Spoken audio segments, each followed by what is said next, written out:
On this episode of Project Big Screen, it's our top 10. We have other movie reviews. Devil Wears Prada 2, of course. Come on, we're talking about that. But the big ticket item, our top 10 movies of the century so far, 2000 through 2025. We finally rounded out the list. All that and more coming up on Project Big Screen.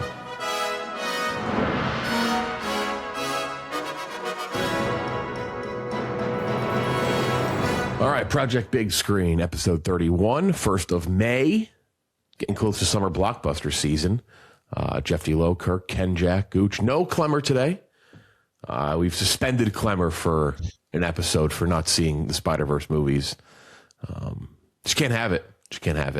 I think it's possible Klemmer's only seen in his life like 120 movies. Well, he didn't have a top 50 list. He had a top like 30, so he's just not going to be on for this episode, which we will be revealing. He is in this, by the way. He is in our top 10. We do reveal the top 10. Stay tuned for that, by the way.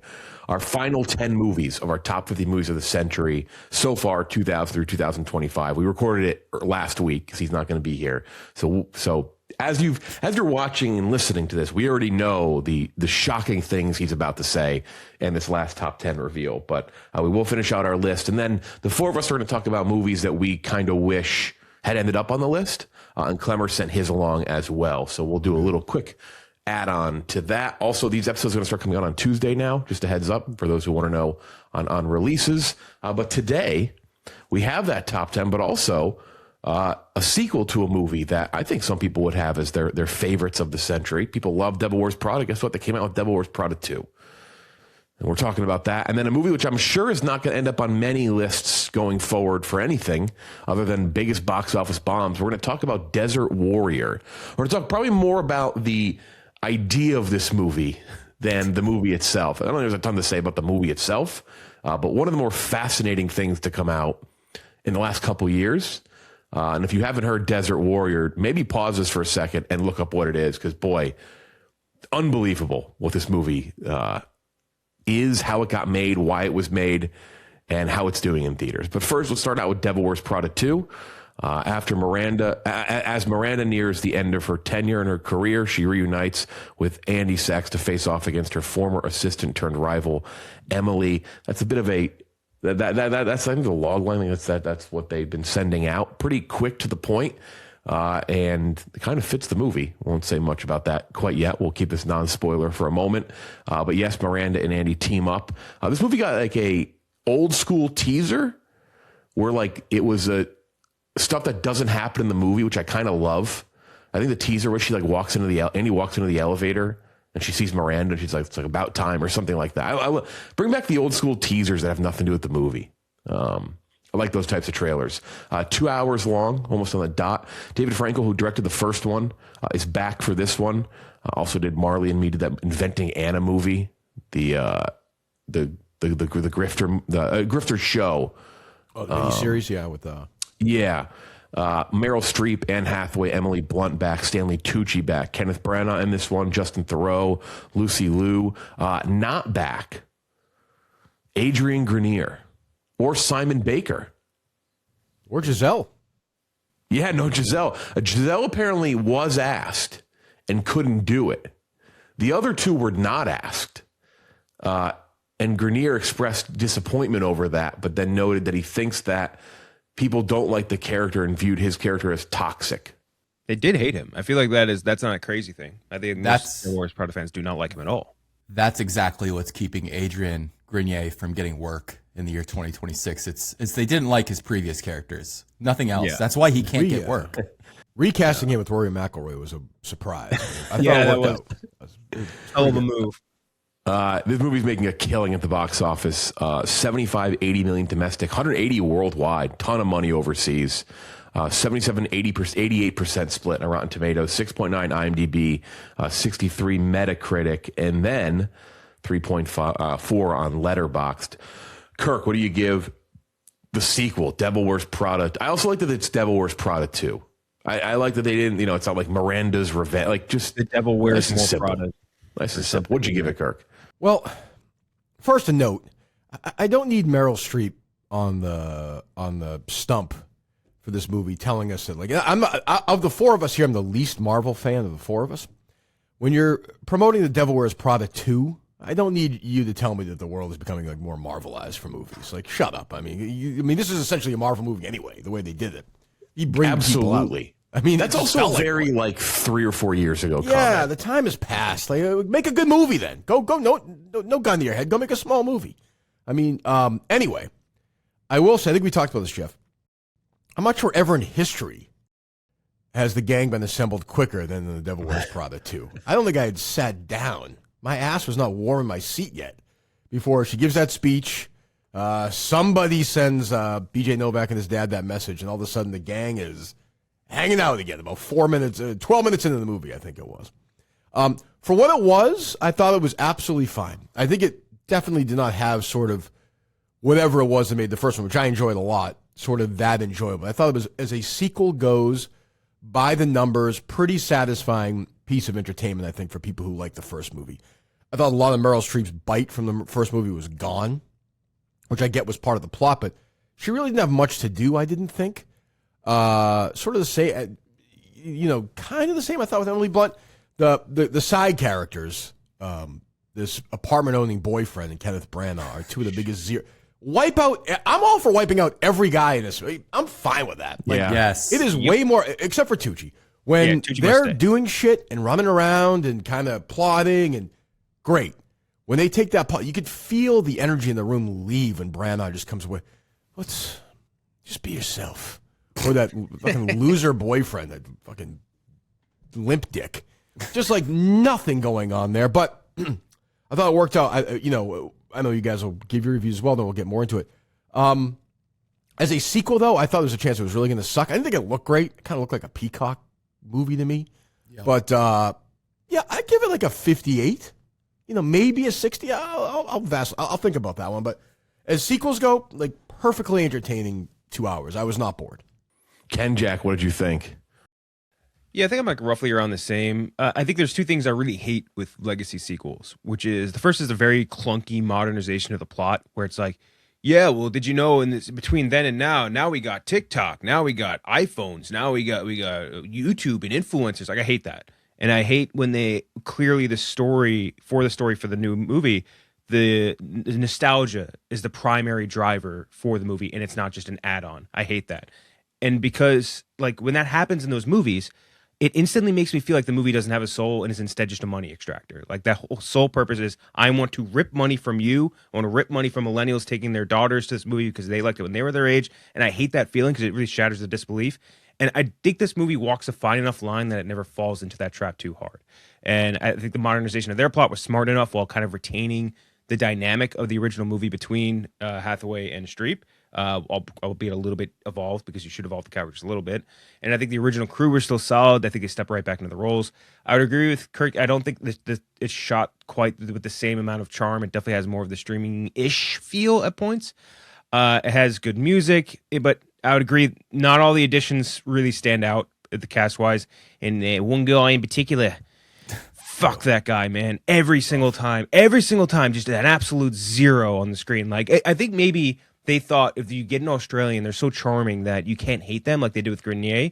Like we could just throw an Australian in here and they at least won't be mad. But I was mad because it sucked the life out of the room every single time they brought him on screen.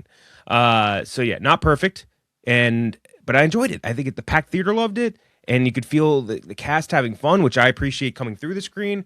So I think it's a solid nostalgia sequel. It's not like obviously anywhere close to the level of something like Top Gun Maverick, where like for whatever it's worth, I don't think the original Top Gun is that great. I think The Devil Wears Prada is probably a better overall movie than the original Top Gun, but that's why it makes it easier for Top Gun Maverick to be that much better than Top Gun. In this case, I don't think it's as good as the original Devil Wears Prada, but a solid sequel. What do you give it? I'm at a 74 out of it. Okay. Gooch, what'd you give it? Yeah, I'm at a 70. This is, in some ways, exactly what I expected. In other ways, much better, and then much worse. Mm-hmm. The side characters add on about 20 minutes of runtime that doesn't need to be there, and just like Kirk said, sucks the life out of the room. That guy, the Australian guy, he must be fucking a producer, because that character just actually makes no sense outside of like a couple lines. Like it makes no sense to have that character in this movie. But like I was saying, I do feel at some point in the process, an early script for this movie was actually quite great, like brilliant. Like there are the remnants of something really smart, really poignant. Like this movie has things to say at points, like about journalism, about kind of the enshittification of just everything around us because of the money that goes into it and the consolidation of not just journalism, but like we're talking about that apartment building that the Australian guy owns. I think it does have interesting things to say, and it does it while doing it within a sequel, kind of meta, like, you know, we're revamping something. Does it have to be shittier than the time before? Do we have to suck the soul out of things? And I thought that was quite smart. Now it gets sidetracked and has a way too convoluted plot. I was lost at points. Characters that fall flat. I think the BJ Novak character fell completely flat, and so did the Emily Blunt patron billionaire tech guy. He had a great line though. He had a great line. The like I didn't even know there's a person named Candle. Like yeah, I give Justin Theroux Theroux? something. I'll give him. Yeah, Yes. Justin Theroux. Yeah, I thought he was pretty funny, actually. I liked him. I liked him. You know what? I did not clock that was Justin Theroux until Yeah, just now. I did I not. thought it was pretty Well, funny. the lisp and the fucking puby hair, like thing, like yeah, that's good. That's the ugliest he's ever looked. But you're right, Gooch. It's the kind of thing like in Act 3 where all of a sudden, like, Anne Hathaway just makes phone calls to people we don't know, and the problem is solved. And you're like, well, Yes. who is she calling? Like, what happened?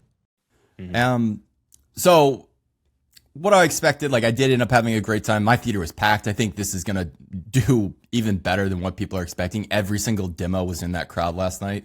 Had a great time, 70 out of 100. I do want to talk about the way it looks because it's kind of like, it makes me scratch my head why this movie looks the way it does.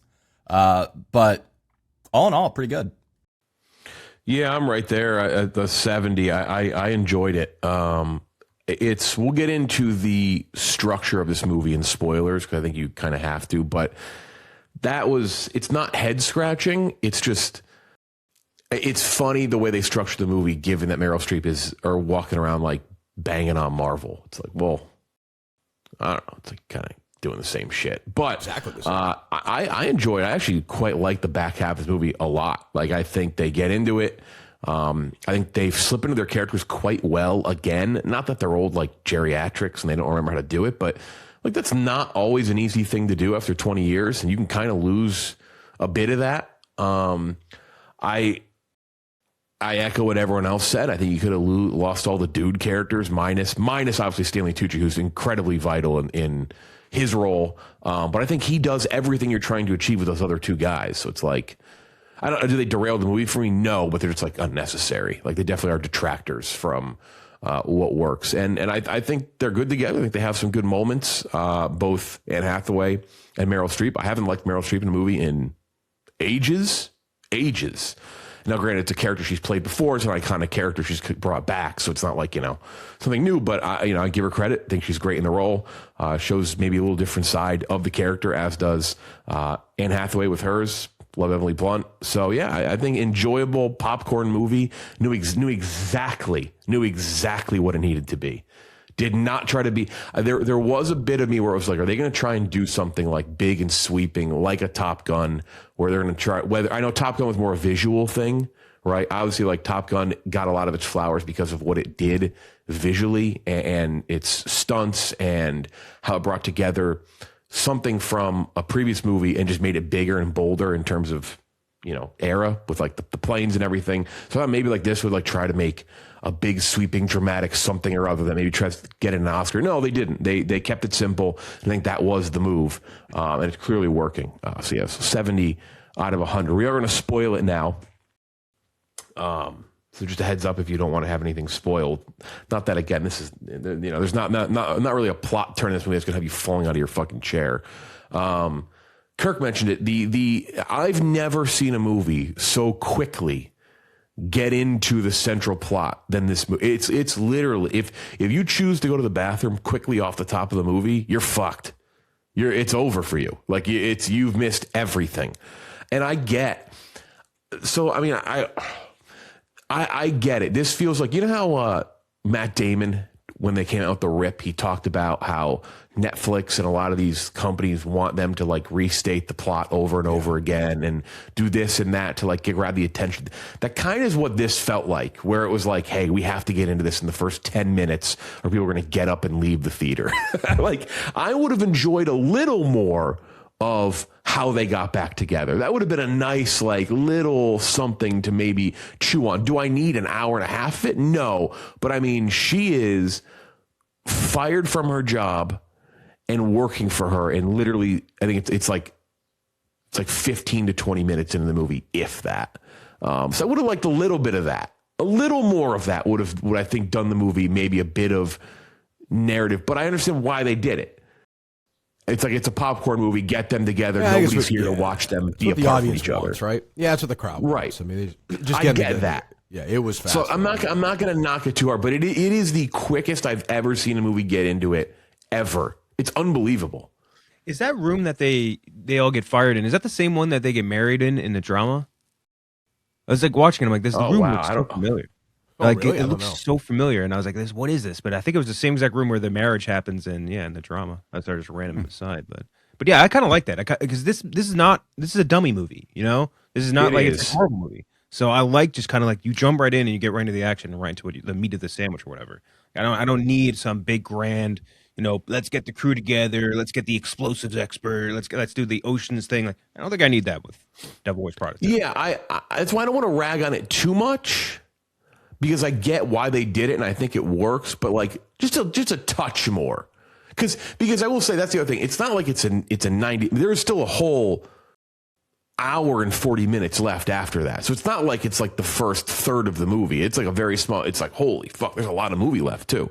But it works. But like I could have used. I don't know. I could have used a little. The time was used more wisely in other spots, like less time spent with Anne Hathaway just on the phone with nobody that you're talking to, like then sure, but I think that would make probably more sense. But yeah, I don't. To your point with the boyfriend, when there's a part later in the movie where they're like, you got to go see him. I didn't know who the fuck they were talking about. Neither did I. Like, just go see him. I was like, who?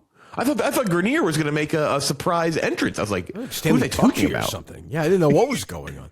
The other thing is, and I get that people want this to be of the time. In some ways, it is. But like the idea the magazines are slowly dying, like you could have had that be a storyline in the original. In like this felt very a 2013, 2014 script that they pushed to 2026, where journalism was dying and Meryl Streep was talking about pinning tweets and everything, and I'm like, geez, this is. But you know what? For the movie, like, you got it off from BuzzFeed. Yeah. But for this movie, it's fine. Like like my mom would have loved it, so like it not a problem. Like I can go along with the ride for this kind of movie. Yeah, I do more think. Sorry, I was going to say we needed more runtime for old Oshi Ren. For God, why am I blanking on her name? The beautiful Asian woman. Oh, Lucy Liu. Yeah. Lucy Liu. Yes, of course. Yeah. Is she like getting for the past 10 years? Is she like the highest paid actress per minute of screen time? Because she does. That's all she's turned into. She shows up for 5 minutes of screen time to play the rich, powerful old woman. Let's get another Charlie's Angels pumped out here. I do think the one modernized plot thing they did, which was I think smart, was like this sort of like revulsion by consolidation, which I think they kind of talk about a lot. Which I think that was the smartest thing they did. Where they talk about like Anne Hathaway is just kind of like everything is just we're losing the character of things. Everything's just becoming one big thing. Like everything's just becoming a big monopoly, and we're losing that in our society. And I do think that was the smartest thing that they did that they talked about. But it also became kind of tertiary to what the rest they were talking about, which is kind of frustrating. And you kind of just look at the movie and you're like, this looks, shittier than the original. Like everything else. Yes, like you're like, it makes you stop and almost think about the sequel, which could have worked really well if they stuck to it and really tried to make that a more central point. But it just left me like, the way this movie looks confuses me so, like, because if you're going to shoot on location, which I thought they did a great job of picking locations, picking spots, that's so smart, and it makes a huge difference. But then you shoot it on these, like, I mean, I don't have the biggest problem with digital, but shooting it like that, the way it's lit, it looks like, to Kirk's point, a Peacock series, like a car commercial at points.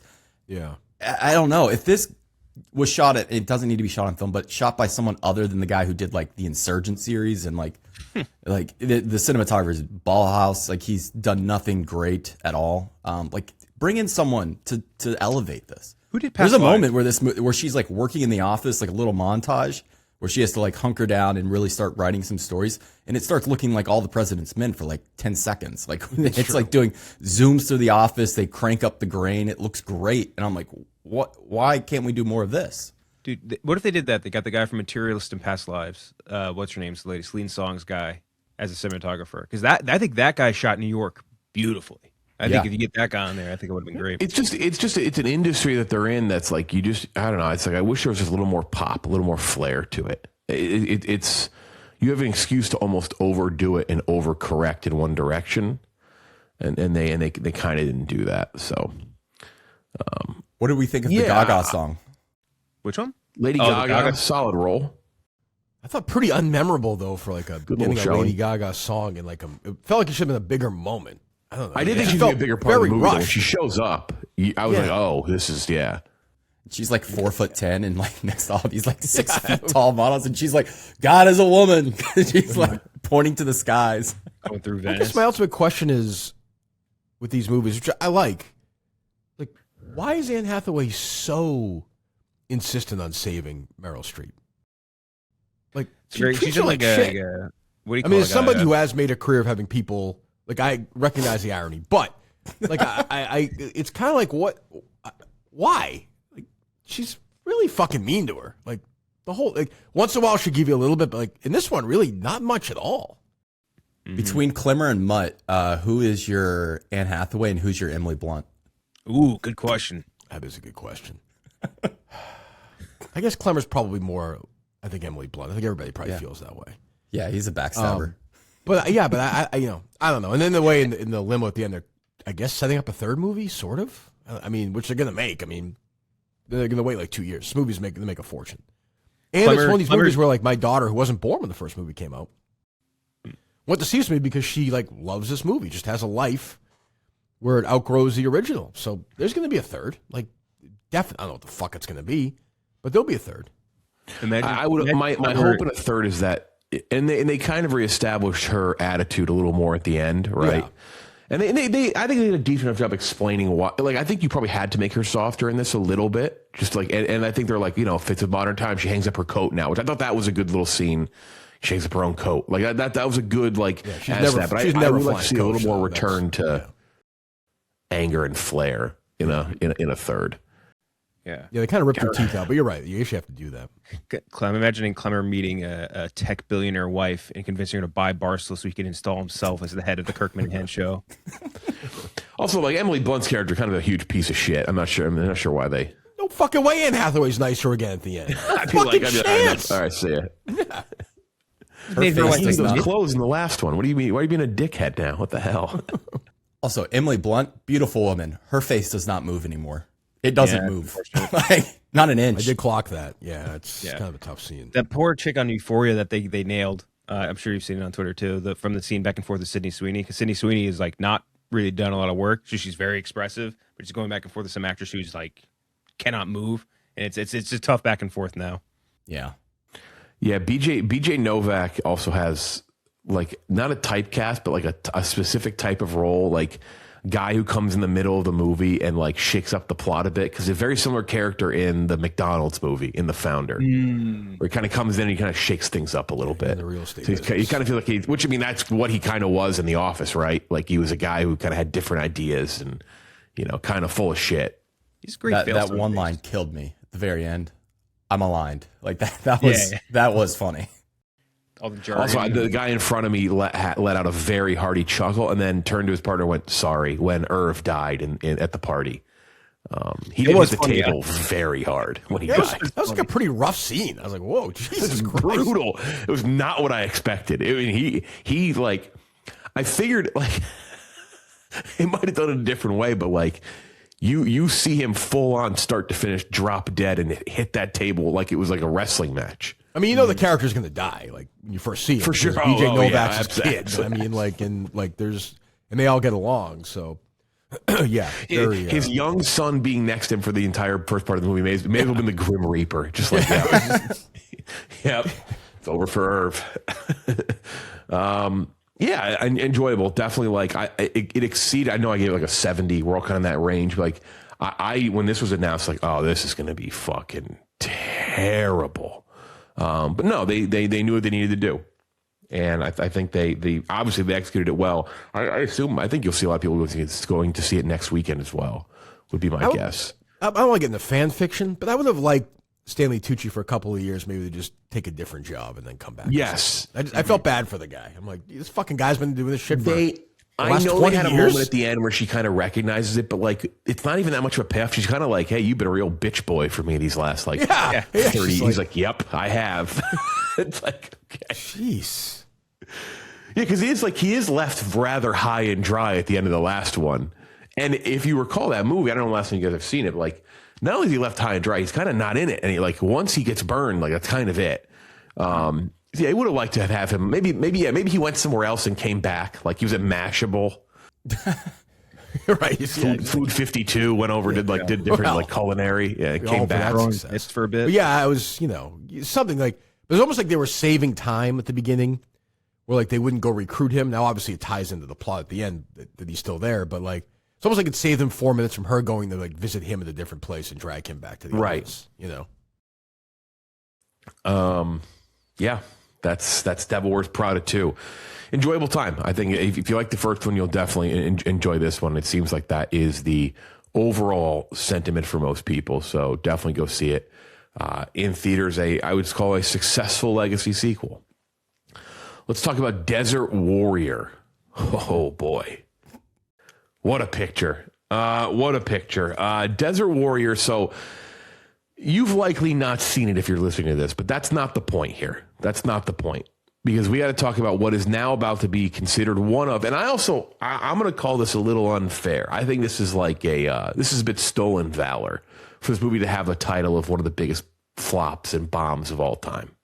Like this doesn't seem right to me. It's like the John Carters of the world worked hard to be massive box office flops, but Desert Warrior is it's like a historical, I think there's something as a historical action movie. It's directed by Rupert Wyatt, who directed Rise of the Planet of the Apes. Also the horrible Gambler remake of The Gambler with Mark Wahlberg. This is it's a joint venture U.S. Saudi Arabia movie. This movie cost $150 million to make. The most expensive film ever produced in Saudi Arabia.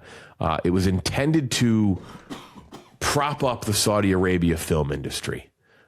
There was at times hundreds and hundreds and hundreds of people on set because as the movie was being made, people were being taught how to do certain things to make movies. So it was also used as like a vehicle to train people and get people into the understanding of how making movies works. This was filmed in 2021, ended in early 2022. Very, very long extended production period of teaching people how to post-produce a movie. Also, there was huge conflicts of creativity issues with the director. It's kind of like The Godfather, though, where it's our Jaws, where it's chaos, but it works out. Mm-hmm. Like sometimes greatness comes out of this sort of stuff. It worked out. It made $487,000 at the box office in the last 2 weeks. It made about, I think, like $400 per screen in North America, which is unbelievable. It's going to be one of the biggest box office flops of all time. It stars Anthony Mackie. He was in it for a little bit. Kind of, yeah. Ben Kingsley has a role. The beginning of this movie looks like they're just ripping off Lawrence of Arabia, by the way. Just like a complete rip-off of Lawrence of Arabia. This thing is fascinating, Kirk. I mean, this is going to lose $100 million or more. Yeah, but look, as long as the people of Saudi Arabia, the tourism industry, and the film industry win, so it's fine. It's an investment well made. The screenwriter, by the way, is Erica Beanie, who wrote Battle of Shaker Heights, which was season 2 of Project Greenlight, if you're an old fan of that show. And the story credit goes to the gentleman who wrote a film that Tom Hanks, Jude Law, and Paul Newman were in, The Road to Perdition. I don't know if you guys are familiar with that motion picture or not. So that talent continues to roll on a quarter of a century later. I don't even know how to review this movie.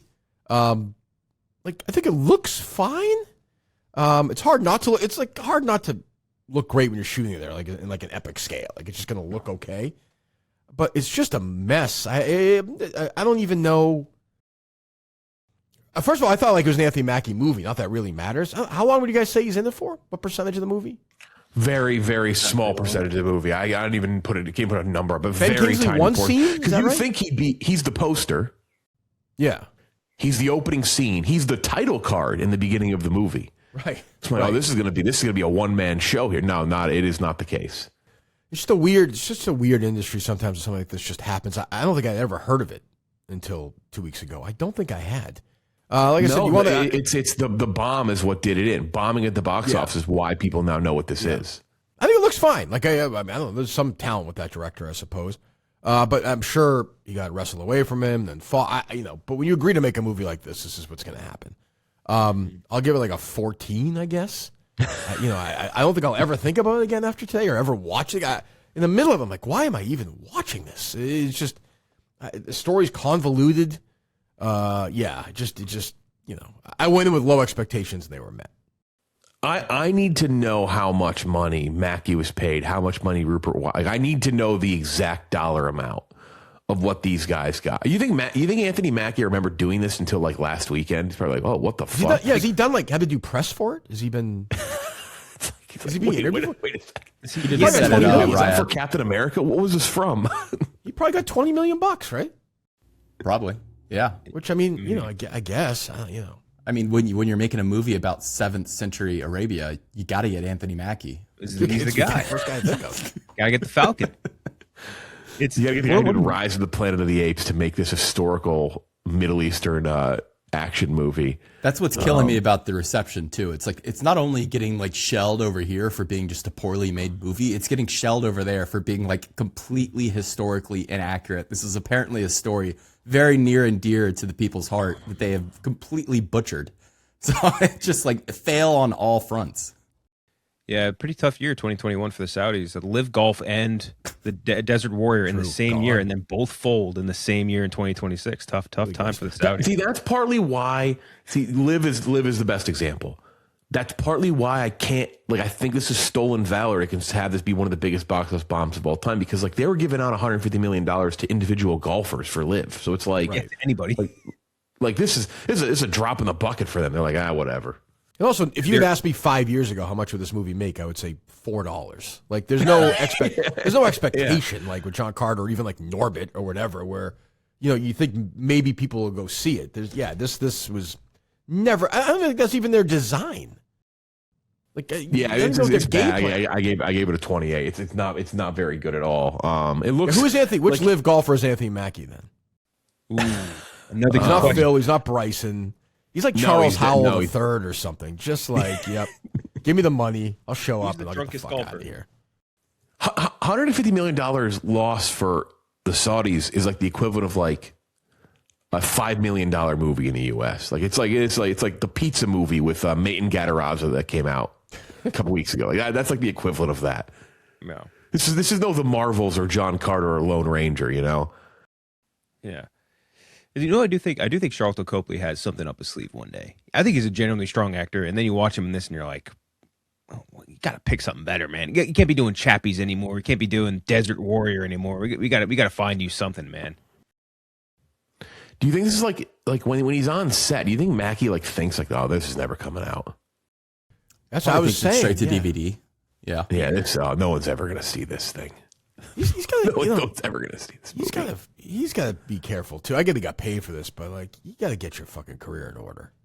You can't. He did this so that he could get in with the Saudi money, and then now he can pitch them on Pain and Gain 2 with Michael Bay.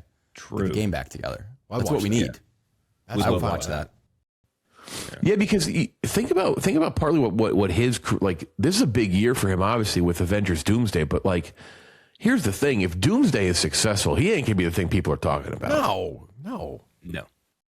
at all. And do I feel maybe partly bad for him? Maybe he became Captain America, and now Captain America's back, the guy he took the mantle from. But he's not gonna be, if that movie's successful and people like it, it's not gonna be because of Anthony Mackie. It's because they brought back the the meat. They brought back the guys that people want.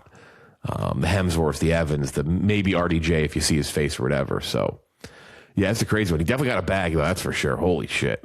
Like, is there one that was shot like 2 years ago we don't know about with somebody else?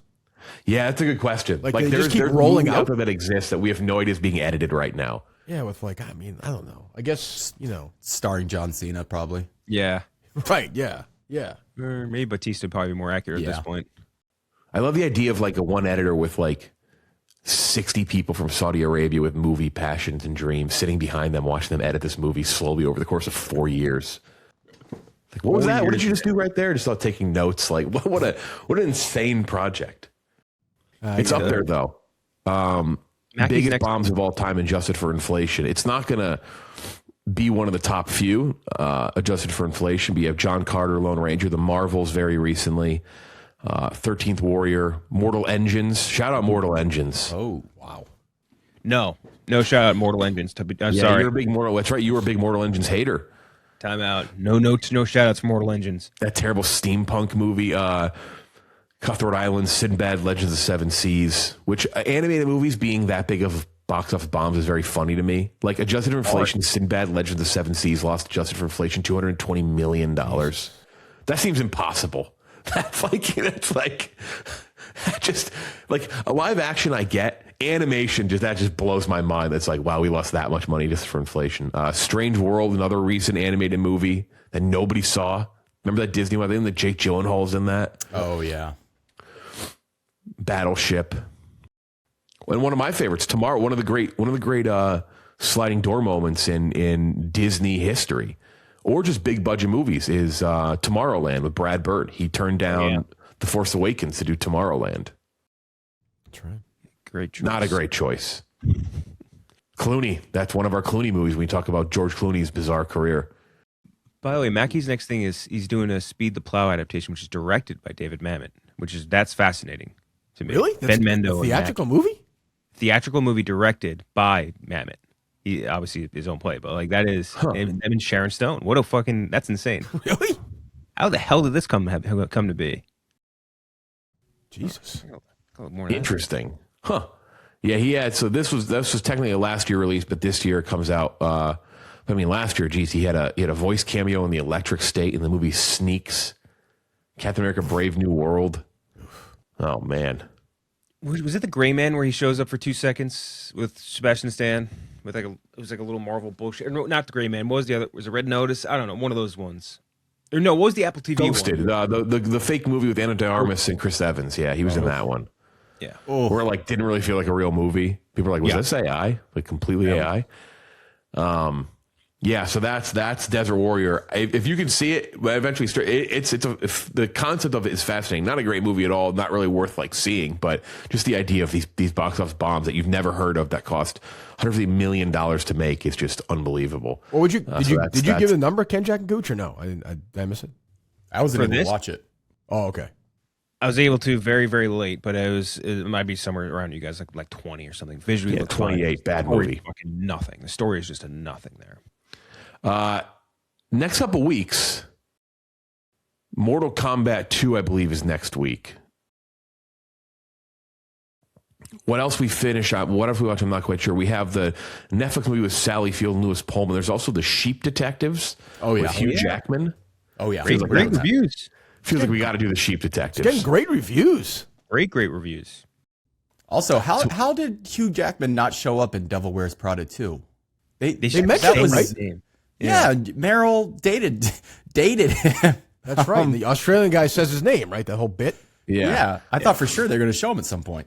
I forgot about that. Yeah, they should have. So we'll do Mortal Kombat 2 and the Sheep Detectives. I'll definitely watch the Sally Field Lewis Pullman movie, and then the weekend after that, we also have a couple other small ones. In the Gray from Guy Ritchie, not Guy Ritchie's In the Gray. In the Gray from Guy Ritchie with Henry Cavill, Jake Gyllenhaal, Isaac Gonzalez. That comes out. You want to see AI? Go look at the poster for that movie. Week after that, I didn't know there's a Jack Ryan movie coming out with John Krasinski. Mandalorian and Grogu, Passenger, which had a trailer come out a few weeks ago, which looked kind of horrifying, but I'm sure it's going to stink. I Love Boosters from Boots Riley. And then to close out the month, we have, I know Backrooms is one that I'm looking forward to. I don't know if it's going to be good or not, but True Trilogy 4, Renata Reinsva, the Backrooms. So, and then we kick off June, by the way, with just my favorite double feature of the year, Scary Movie and Masters of the I'm so excited for Masters of the Universe. I'm fired up. Because I think it's going to be, Kirk, you said it's going to be either Dungeons and Dragons, right? Like surprise, like, oh, this is better than we thought, fun schlock entertainment, or it's going to be fucking horrible. There's no IP like meaning for anybody anymore, though. It's weird. No, like, it doesn't. Like it's. I don't. If it's good, great. I mean, I'm looking forward to it. I also think Mandalorian is going to be good. That's I think it's going to be good. Who have crazy expectations might be disappointed, but if you go in just hoping for a good, fun Star Wars time, which I know, Gooch, you and I talked about it a little bit. That's all I care about. Yeah, there are for that opening Thursday, the theater that I go to, a shitload of seats available for it, though. Oh yeah, wow, yeah, that's what I was about to say. I do think we're on like flop alert for this movie. But then if it's good though, it's like.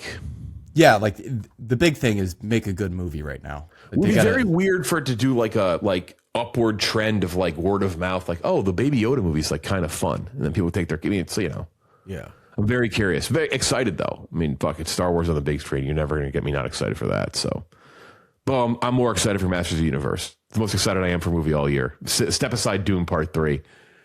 I'm rooting for Jared Leto in this one. You can already tell if people hate this movie, Jared Leto's getting all the blame, all of it, 100% of the blame, all on Leto. Good. All right, let's talk about some trailers. Only one trailer, actually. It's a big one, though. Resident Evil, reboot of Resident Evil, comes out in the fall from Zach Kreger. He did Weapons, did Barbarian, based on, obviously, the Resident Evil video game series. So kind of a different look than the other Resident Evil movies. What do you think about the trailer for the new Resident Evil coming out? And again, you put Zach Kreger behind it. It's like, now I care. Because he's kind of got me roped in.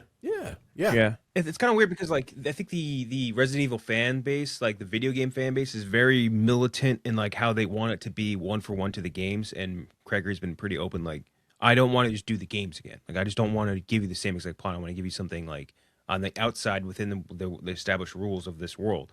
And the fans are all freaking out. They're all pissed off. But I think most like reasonable people are like, this is going to be great because it's Kreger. He's 2 for 2 so far. Obviously, like one of the brightest young minds in horror. Combining that with like an extremely interesting IP in the horror space, I think it's great. I'm very excited for this. Yeah, and not to mention, I really like Austin Abrams and like his selection of projects so far. The fact that he turned down Sentry, I think, in Thunderbolts, and this is the IP that he chooses. He's not against IP clearly, so something here. I do really like this. I've also been watching Whitest Kids You Know, rewatching it on YouTube for like the first time since I was a kid. Man, it holds up and it is fucking hilarious. Something funny about comedian, like the sketch comedians. They just, I don't know what it is. They can just really turn into some great filmmakers. Especially in horror. Yeah, it is one of the more bizarre phenomenons, but that's been the thing for what, like the last 10, 15 years now, where it's like you have these, it's like, why are these like smaller times, like simpler like, they're never over the top comedians, right? They're just like solid comedic actors, good comedic writers, and they just turn into like horror and like the horror genre, like geniuses. I'm excited for this. Yeah. Oscars had some big news this week. Big changes coming up for their next show. The 99th Oscars coming next year. Actors can now be nominated twice in the same category. I'm not sure we'll get this that often, but that is a notable thing. You can now be nominated 2 times, which you could be in other categories, which is always odd. But in recent years, say let's say someone receives enough votes for 2 roles in the top 5, they'd have only been nominated for the top vote-getting role. Which obviously kind of feels like bullshit. If you're voted number 1 and number 3, you only get nominated once. So that's allowed now. International feature, big changes to this one. This is actually probably the bigger change because this is more of a relevant year-to-year thing. You are now submitted by your country or if you've won an award on the award circuit. That's notable because a couple years ago, Anatomy of a Fall was not submitted for Best International Feature, but got a Best Picture nomination. Right. But it would have been nominated under these current rules because it won the Palme d'Or. So it would have been nominated because it won other awards from other award shows. That's a great change. Because that was always stupid, right? Like, that was the dumb rule. I do wonder with the acting one, because they just don't release ballots. Has this happened? You know, Maybe it has more than we think. In the last 20 years, has there been a 40 or 50 years? But for some reason, again, they don't let us know. Like, has somebody lost a nomination? And to your point, it's just weird. Like, why wouldn't they get nominated twice? It's strange. Yeah, it doesn't make a whole lick of sense. So yeah, maybe that'd be great to know. I do wonder. Maybe we should come back and look at that and see like where maybe that would have happened. Another big thing: directors' names will now be on the statue for international feature. You didn't know that. You used to just say the country. So, for example, Bong Joon-ho, for his official count for Parasite that year, it didn't count officially towards him. It counted towards Korea. So now, if you win that award, you do get that credited to you as the director rather than just the country, which that also makes that's stupid. Why didn't they complete sense? Another clearly the international feature category had the dumbest rules possible at the Oscars. So they should also expand it. But I also feel like this is a step in the direction of they'll probably have more nominees down the line, is my guess. Clearly they're trying to reinvent the wheel on this one a little bit. AI also banned from the Oscars. This felt like more of a, hey, look at us on our moral high ground over here. It's like, all right. It's like, sure. They're like, if AI makes a movie, it won't be nominated. It's like, okay. Got it. Yeah. I never assumed they would be. I just assumed that was enough. Yeah. I never thought about it that way. It was like, okay. Just avoid an annoying conversation down the road if there's ever anything. Yeah, for sure. And then Best Stunt. This is known already, but just a reminder, Best Stunt Design premieres not next year, but at the 100th Oscars. I don't know why they have to wait. Stupid. I don't really get that, but actually, maybe someone smart can explain it to me, but they're waiting another year. Yeah. So that'd be cool, though. That'd be fun. Like, I think thing during the actual broadcast is being able to show the stunts. Like, I think that'll be a fun little, like, you got to assume Cruise is going to present that award, right? Has to be. Yeah. Call it like the Buster Keaton Award or something. I don't know. Give it something cool. This is another big piece of news. This is, I don't want to be like too pat on my back guy over here, but this one is why I kind of always look. Did I love Netflix buying Paramount? No, it wasn't the greatest thing ever, but I always felt like the doom and gloom was like a little excessive. Netflix is planning a 45-day theatrical window for Greta Gerwig's Narnia movie. That's great news. And like, we've talked about it recently. There's always been like this weird, like Netflix, like, do I trust them? I don't know with movie stuff, but even like the way they release like physical media, like they've always had like this weird, like arm of like, oh, like they care a little bit. And they did say they were going to do this if they bought Paramount. But I also think a big part of this was, and this was always my thing, I think in the end, the creators are going to win for the most, maybe not David Fincher. I mean, we've lost David Fincher, as Kirk would say every week. But like, I feel like the people like Gerwig and et cetera who work with them are going to kind of push back at some point and be like, no, this is what we want. And it's like, okay, well, if you say no, then you just lose them. So it's like, there's not really like, they'll just go somewhere else. So this is a good thing, though. It's great to see. I don't care about this movie, but she kind of forced their hand too. Like she was very hardline from the beginning. Like, this is going to IMAX. Like, I don't know if it's going to get a standard release, but we are putting this movie in IMAX theaters, which is smart of her. Do we know when that comes out? I think Christmas, right? Yeah, I think it's this year. Is it this year? Jesus. Oh, okay. Yeah, I think it's like, because what's the alternative? The alternative is you go get a shittier director, right? You get a shittier actor. You know, if Damon and Affleck say this or that, you know, I don't know. It's like, point being, it's like, eventually it's like, they're going to come between a rock and a hard place where like, okay, maybe we either go with the bigger piece of shit or we just accept this and like kind of bend the knee a little bit, which I just think they're going to have to on some things. So, and you kind of saw like Demon Hunters hit theaters. So look, again, do I trust them fully? No, but it's like, you know, I also think it hurts. Side of things, like it's at least a positive, you know, sign. If it's really good, it doesn't hurt. Like nobody's going to not watch it again if you love it. If it stinks, maybe it's a different conversation. But yeah, I've never really understood I mean, it's an endless argument, but I've never really understood for something like this. You should release it. And then Michael 2 might start filming this year. They need to call it Michael 2, by the way. I know I've been talking about titles all episode, but they got to call it. I need Michael 2. What do they call it? What do they call? What do they call the second Michael? Jackson. Jacko? Yeah. What do you do in this movie though? Like this can't even be anything close to the same. It's going to be about his death. I mean, that's going to be the main focus. It's going to be blaming Conrad Murray and making sure people know that he was killed. Biggest villain also, in movie like, history. The first movie is like all of his good music. There is there is almost no good music left for them to use in the second movie. Like they have to be completely different movies. Like I don't know what they're going to do. But they're going to act like that music is just as good, though. Oh yeah, true. Because they live in the bubble, so they're going to act like this is like, they're not connected to reality. So it's going to be, and there's going to be a ton of who gets the role, the Conrad Murray role. That's what I want to know. Ooh. Yeah, it's a big role. That's a big. It's again. He almost looks at the camera and winks when he talks about painkillers in this last movie. So you know what it's going to be about. Well, who said that last week? They literally show the drip, like the bag. they show, it's like. So that's obviously what it's going to be about. They're going to make sure people know why and how he died. Yeah. He like stared in the camera. He's like, "Man, I got this pain. I wish someone would kill it." I wonder what's going to happen next. So yeah, they say they're going to start filming this year. It sounds like some stuff's already in the can too. Yes. Yeah. So it may not be as long of a production because they didn't film it back to back, which is a little surprising. I guess maybe they're waiting to see how it was going to do, but this did feel like who thought this wasn't going to do well? I mean, it's still doing great, by the way. So, oh yeah. Mm-hmm. By the way, did you guys see the video from heaven of all the dead celebrities watching Michael and loving it? You had Michael was in heaven, and who else was there? Brittany Murphy was there. Woody Allen. Brittany Murphy. Yep. No, but it was like a lot of celebrities that you would group in with Michael Jackson, I'd say. Oh, yeah, heaven's an interesting place. Look, heaven's an interesting place. See, it's a complicated situation. Charlie Chaplin was there with his loving wife. What the fuck is Brittany? Chadwick Boseman? Chadwick Boseman was there. Yep. Why is this is bizarro? Why was Bill Paxton not invited? That's what I want. Bernie Mac and yeah, he didn't show why up. did he fucking get invited? You probably wanted to see Christopher Reeves next to Heath Ledger. Everyone knows they were the best. Paul Walker was there. Paul Walker was there. Chuck Norris and Bruce Lee, of course.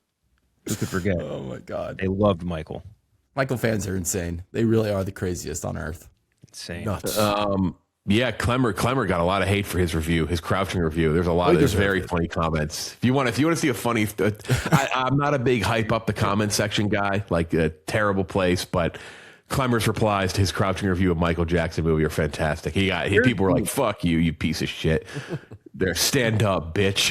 People are on TikTok. They were so mad at him. I want to find where they are the memes. Anything people are watching? Anything that popped up in the last week or so?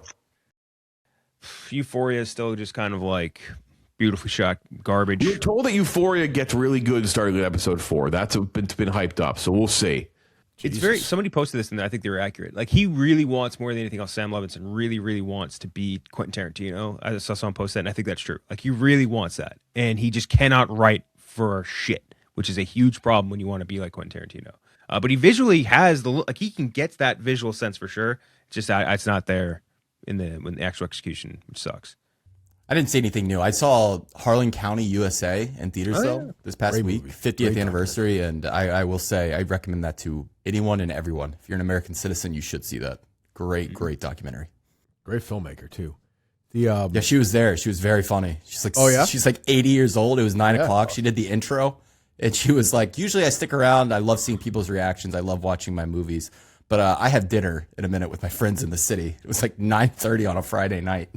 This 80-year-old woman was like ready to go. I did watch some of the 4-part Hulk Hogan documentary on Netflix. Oh, what'd you think? It was, again, it's like, I say this every time, it's produced by like WWE people. So you're just done. Like, it's just huge chunks left out. And they do mention stuff, but it was just didn't work. I feel like every week I bitch about these documentaries that are, Gooch just mentions one of the best of all time. Like, imagine if that documentary was made with like cooperation. Oh. It's just like, it's just how it works. Every time you watch it, it's, whoever. So yeah, whatever. It was not great. I can't wait for the Ben Affleck. We haven't gotten an update on that in a while. The Ben Affleck Hulk Hogan Gawker movie. That's going to be awesome. Oh yeah. It was going to be Hemsworth for a while, right? Ooh, that might have been. I think at one point. Yeah, that's right. Yeah, that was a while ago. I forgot about that. Yeah. Huh. I've been kind of into watching some old like political movies, and I watched one that I've only ever seen once in my life. I saw it in high school. Primary Colors with John Travolta from Mike Nichols. Oh yeah. Wow. What a movie. Him just doing a Bill Clinton impression Jack for Stanton. Yeah. Yeah, for 2 hours. It's a cast and a half. Emma though. Thompson, really bizarre Allison Janney. Yeah, she appearance. bangs Travolta at the beginning. That's what got her the role in The West Wing, Sorkin said, the way she fell down. Yep. You have Billy Bob Yep. Thornton, you have Kathy Bates, you have Robert Klein. Emma Thompson's Hillary. I've only ever seen it one time. I was like, I don't think I've ever actually watched this again. So I was like, let's throw Elaine out May Primary script Colors. too. Yeah. I love this period of like the 90s when like Billy Bob Thornton would just appear and stuff. Like I rewatched Blood In, Blood Out the other day, and like all of a sudden it's like, oh yeah, there's Billy Bob Thornton. And which, by the way, Blood In, Blood Out, not a great movie. I like Blood In, Blood Out quite a bit. You want to know a movie? Speaking of Billy Bob Thornton, another movie that came up on my list that I added to it, because this time of year we're doing our final couple weeks of our trivia show here at the company. I like to lock in with like a lot of times it's House of Cards, but it's not aligning up this year for me for my rewatch. So I'm doing political stuff. Another one that came up on my list to continue watching, kind of off to the side while I write, is another Billy Bob Thornton movie, which I'm going to put this in the same box as Monuments Men, as movies that you may have never thought about again, and that's Our Brand is Crisis with Sandra Bullock. Another political campaign movie. That's in South America, directed by David Gordon Green. Another one I had not thought about in ages. That's on my list there too. And then is anyone watching the John Hamm show on Apple TV? Your Friends and Neighbors? Not caught up. Not. I don't know how I feel about this show. I enjoyed the first season, and this past season's been okay, but I don't. Doesn't really do it for me. There's another Apple TV show that just came out. The Matthew this Reese past one, week as well, which I'm going to start. heard that was pretty It's good. called Probably Widow's got Bay? one word title. No, Widow's Bay, right? It's what the Widow's fuck? Bay. Yeah, Widow's Bay. Yeah. That's new, right? That just came out. Yeah, it just came out. Like the reviews are crazy. I haven't seen it yet, but Oh, is that it's the obviously one Matthew with Reese. what's his face from The Americans? Yeah. Yeah. Matthew Reese. Yeah, I Reviews think are I'm great, definitely going right? to start this. So the reviews are really good on this. Yeah. They're insanely good. Yeah. Yeah. All right. Well, that's going to be a start this week. And then quickly, got a bunch of things in the mail. Just going to read because the last one I got is this is an all-time buy. Criterion got Life of Brian, John Singleton's Hood trilogy as well. That finally released. Life of Brian released. Criterion is fantastic. Field of Dreams, which Klemmer was. You think Klemmer's seen Field of Dreams? Got to be thinking. Who knows? It's either his favorite movie ever or he's never seen it. And today, speaking of Klemmer, the second I've been looking on this for eBay for years. In Bruges from Second Sight, incredible special edition. And then I went to Kino Lorber, got some old movies. The original Pink Panther movie, Babe, Best Picture nominee, Babe. Gene Hackman and Uncommon Valor, got that in 4K. Yes. I can watch this weekend. Out of Sight. Oh. And then finally, one of the greatest movies of our time. Wish this would have made our list. This would be a good segue into our top 50 movies of the century. The only way to eat a banana is eat it how Kevin Spacey ate it in K-Pax with Jeff Bridges. Oh God. Does Hope Davis get the? Is she in that? Is she running around? Yep. I haven't watched K-Pax, and this was one of my friends growing up. His dad took us to see K-Pax. We were like, we were to the movies today. It's raining out, and saw K-Pax. Is he in prison now? K-Pax? Or no? He had that, Spacey had that 1-2 combination when he was trying to be like a normal person. He had that and that Helen Hunt, Haley Joel Osment one. What the fuck is it? Remember that one? Oh, Where he's like a kindergarten teacher who like was burned. Remember this? What the Pay It Forward, maybe? Pay it forward. Yeah. Terrible, like just schmaltz. Just a schmaltz ball. Actually, a recent interview of ours, Gooch and Kenjac.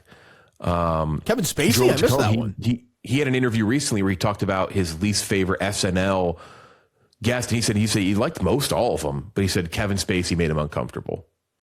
You know, I didn't love being around Kevin Spacey. Oh, really? What happened? Strange. I wonder why. I wonder what it is. He made a banana weird.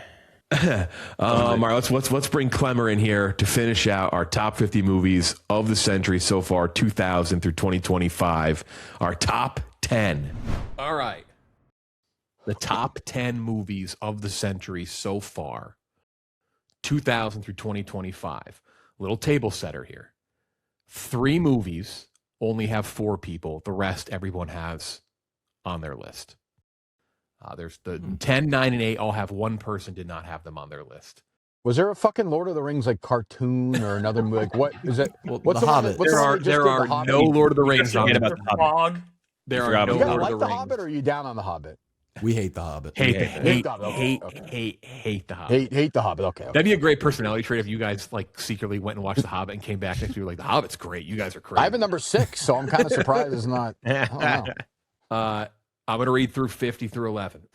Interstellar, Wind River, Road to Perdition, The Big Short, Boyhood, Memories of Murder, Before Sunset, Memento, Sideways, Sicario, Michael Clayton, Nope, The Worst Person in the World, Get Out, City of God, In Bruges, The Martian, Dune Part 2, Lord of the Rings, The Fellowship of the Ring, Mission Impossible Fallout, Kill Bill, The Whole Bloody Affair, Ocean's 11, Old Boy, Sinners, Inception, Whiplash, Spider-Man, Into the Spider-Verse, La La Land, Lady Bird, Django Unchained, Moneyball, Children of Men, Hell or High Water, Marty Supreme, The Departed, One Battle After Another, Return of the King, Zodiac, The Two Towers, and Superbad. Now, our top 10 movies of the century so far, 2000 through 2025.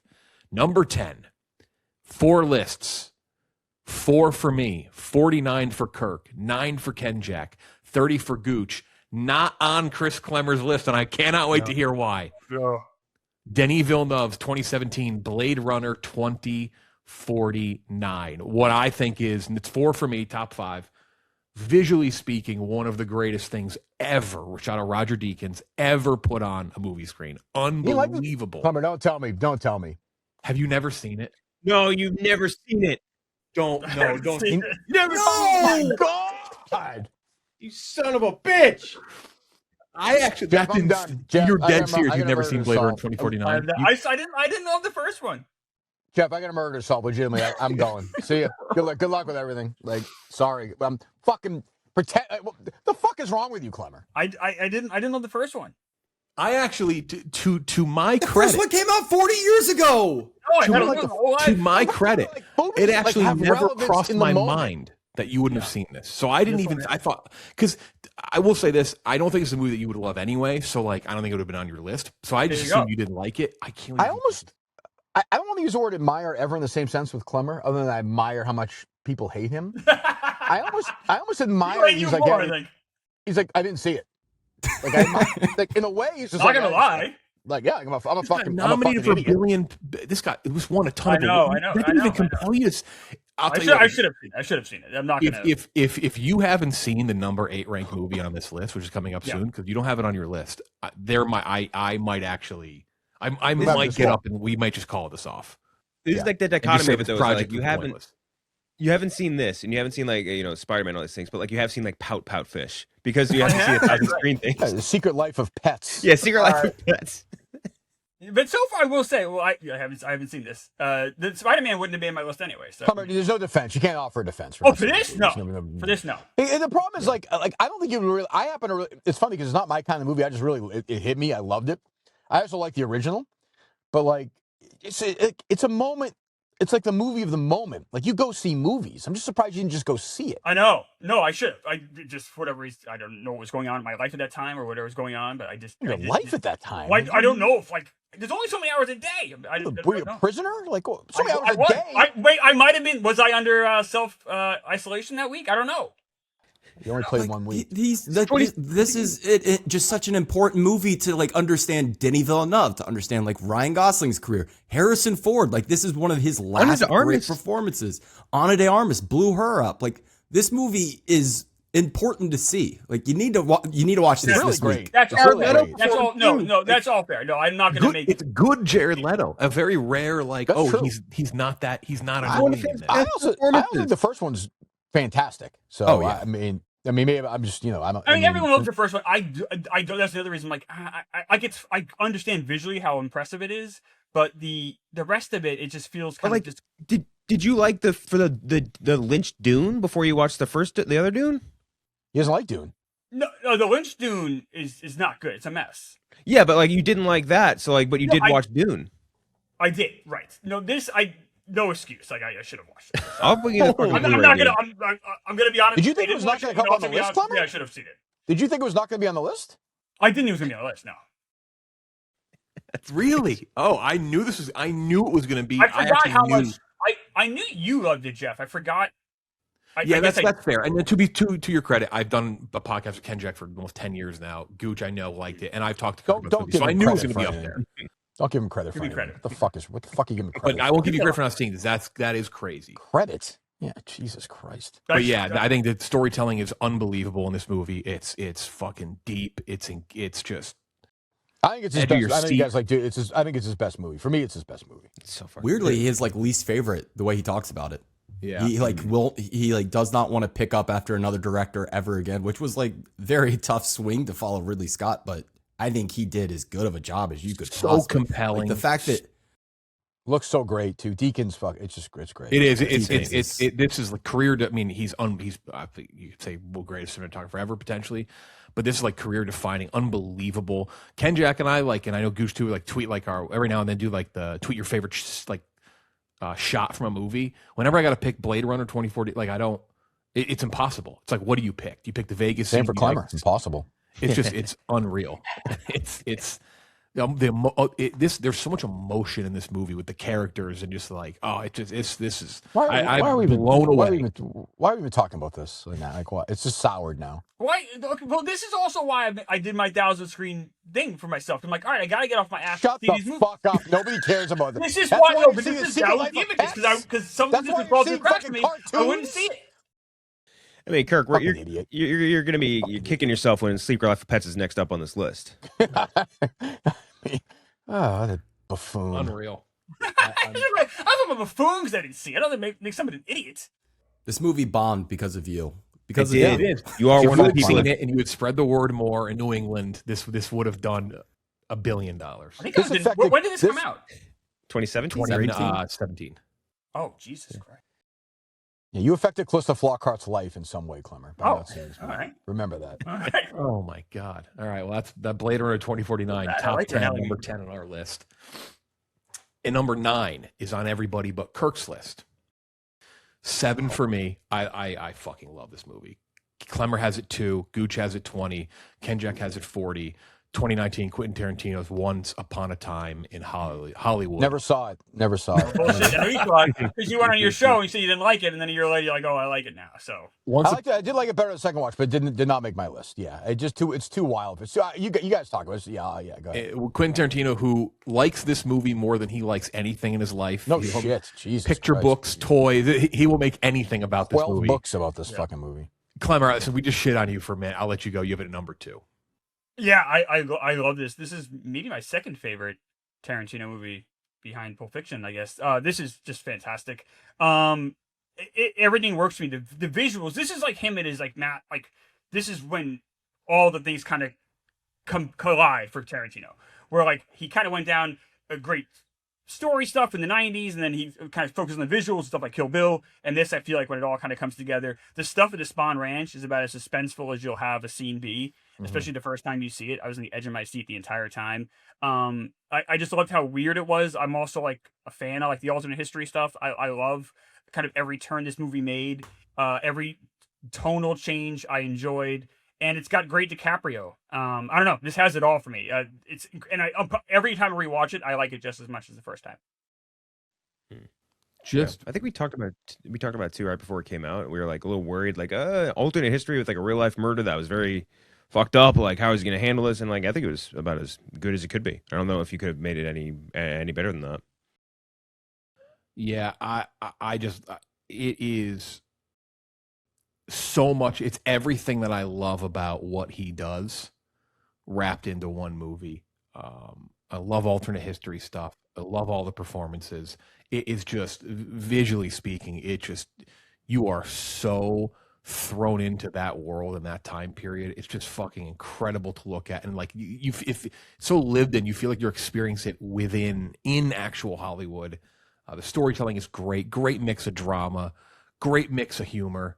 Some of his best comedic work, I think. Some of the timing is fantastic. The Leo's trailer scene is unbelievable, where he's screaming in the trailer. I mean, I forget who was nominated that year, but like that's just a role that, like, I think Oscar-worthy role. I love Pitt in it. Also, the casting in this movie. I mean, people talk. We're not the first people to talk about it, but the young actors and actresses in this movie who end up having monster careers just a few years later, from Austin Butler to Sydney Sweeney, Maya Hawke, Mikey Madison, Victoria Pedretti. It's crazy. The amount of people, even like Dakota Fanning, like has like kind of like a renaissance of her career, and she had a big role in this one. Just crazy. Pacino. Like, you get a good Pacino in the getting a good Pacino performance in the 2010s, like that might be the biggest miracle of all. If you told me I could have a 10-hour cut of any movie on this list, I think this would be the one. I would take 10 hours of this movie. Like, I could hang out with Rick Dalton. I could hang out with Rick Dalton and Cliff Booth for fucking ever. Like, I'm with you there. So fun. I'm with you there, Gooch. That's what I like about the movie. I don't like the ranch stuff. I don't like the Sharon Tate stuff. I like those two guys. I like those two guys hanging out. I could watch. Mm-hmm. I think Phoenix won that year, right? He did. That's right. For Joker, yeah. Yeah. You didn't like the ranch stuff? No, I didn't. I didn't find it suspenseful at all. I thought it was, and I think I'm at the point now with Tarantino where I want him to make like another Jackie Brown. Like I thought the Bruce Lee scene was stupid. Like I'm at the point now where I think that stuff is stupid. Like for me, does not work for me. Like the ending I thought was dumb. Like I just thought it was dumb. See, and I think this is the closest he ever got to like the emotionality he was able to touch in Jackie Brown. Like I don't think he's ever gotten to that point, but this is the closest he got in terms of like really just grounding the drama and like getting out of his own way and like delivering something real. This was the closest he's gotten since then. Yeah, I mean, he cannot give up. He cannot give this movie up. No, he can't. He cannot give it up. You can absolutely tell he hates that this wasn't his last one. It kills him. Mm-hmm. My expectations for the spinoff, and I love Fincher. I mean, Fincher's fucking amazing. He's been on this list a zillion times, but I don't know. I just don't know. Yeah. Yep. Then this one's high up there for me. I fucking this, but the fact that this and Parasite came out in the same year is just unbelievable. It's like just two fucking knockout movies. But yeah, love this. Love Once Upon a Time in Hollywood. Just great characters. Just the development of the characters movie is just fantastic. Number 8. Here's the big one. Klemmer, not on your list. Not on your list. Let's see if you've seen it. If you haven't seen this movie, I don't even know, because this is significantly. If I'm being fair to Klemmer, no, Kirk, you're not gonna like me saying that. If I'm being fair to him, very long sci-fi, whatever. If you haven't seen this fucking movie, Klemmer, this had potential to be top 5 if you had seen this movie. If it's been on your list, it's not on your list. It's 5 for me. It's 7 for Kirk. It's 6 for Gooch. It's 16 for Kenjac. Kirk, unbelievable. Another sequel, Mad Max Fury Road. Oh, Klemmer, you saw this movie. Yes. Okay, thank God. Thank God. All right, we'll get to you in a second. Fury Road, Kirk, though, 7 on your list. Well, I had it. Sorry, before we table set quickly. No, the fact that this ended up being one of the best of the century is still mind-blowing to me. Insane. A great book written, I forget the name of it, a couple of years ago about the making of this movie. I forget. It's worth reading. It's like amazing that like 700 people didn't die making this movie. Like it's fucking crazy. This movie is. I went in when I say. We just talked about something else when I went with 0 expectations. When I went with less than 0, the reviews were good, but I was like, reviews are always good now. I went in thinking nothing. I was fucking blown away the entire time. I could make a case for this movie being number 1 very easily. Very, very, very easily. And this is maybe the best old man director movie ever made. Mm-hmm. Maybe. I think that's definitely possible. Like, I think it's definitely possible. Yeah. Like, it's fucking, the guy directed fucking Babe. Like, it's fucking incredible. Incredible fucking movie. Just a wild ride. I could not, I left, I was like, this is by far the best in the series, which I never thought I would have said. Incredible. Fucking incredible movie. Klemmer, I don't know why Klemmer's on his list, but it's, it's Wild ride. Just unbelievable. I watch it a lot. It ages great too. And when you turn it on, you cannot turn that fucking movie off. No. There's no good stopping point. It never stops. Yeah, so fucking good. It's Summer, why unbelievable. is this not on your list? I like this.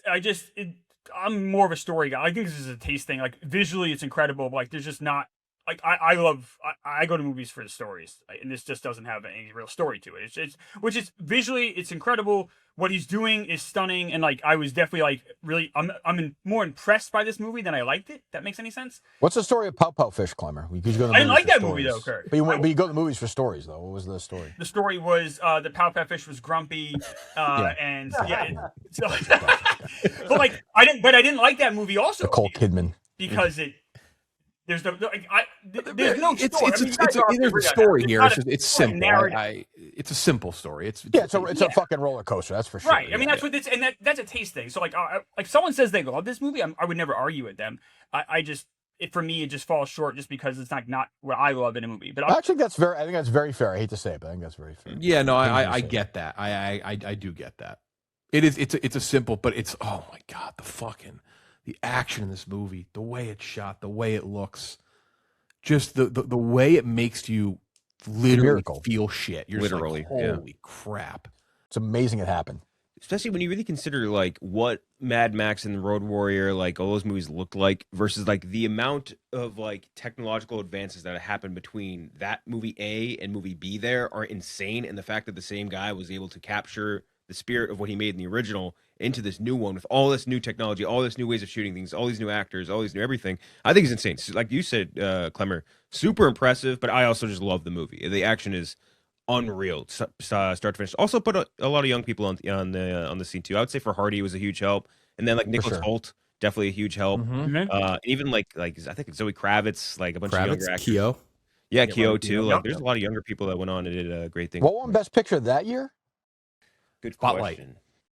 Oh, get the fuck out of here. Jesus Christ.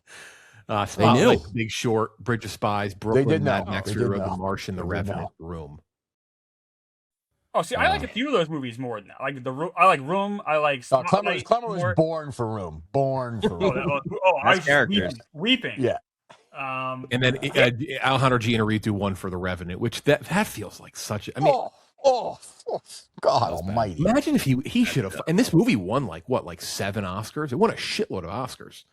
Yeah, this is an appreciated at the time phenomenon too. Like and people didn't want to see the one last year, whatever, because it just I like Furiosa too. Furiosa, I think people are going to come back on. That's one, maybe Blade Runner. I really enjoyed it, not as much as this, but I really liked Furiosa. Yeah, really. Just good. doesn't have what this had something. This movie's fucking. I never forget seeing it. I was like, I just stunned. You're like, what? Dude, the storm. He likes movies where little kids are in the basement with a ponytail. That's what he likes. That's all Tarantino talking. Wait, no, we character development, Kirk. Come on. True. We just watched Michael, and he didn't like it, so that can't be true. That's true. That's true. Tarantino talked about the movie pretty extensively too. Kind of the same thing. He's like, I didn't want to see a Mad Max without Mel Gibson. He's like, then I saw it, and he's like, what the fuck?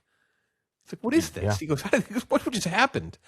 So that's number 8, Mad Max Fury Road. Blade Runner 2049, 10, Once Upon a Time in Hollywood, 9, Mad Max Fury Road, number 8.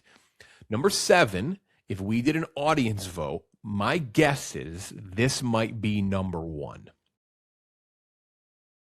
13 on my list, 30 on Kirk's, 35 on Kenjac, Klemmer number 3, Gooch 42, the highest rated comic book movie on this list, and the only one, I think, 2008, The Dark Knight from Christopher Nolan.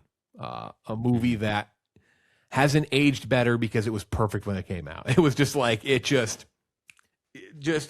I'll never forget the hype. I'll never forget the trailer. I'll never forget seeing it, the applause in the theater, the way people reacted to. I mean, it's a movie I will always watch at least once or twice a year.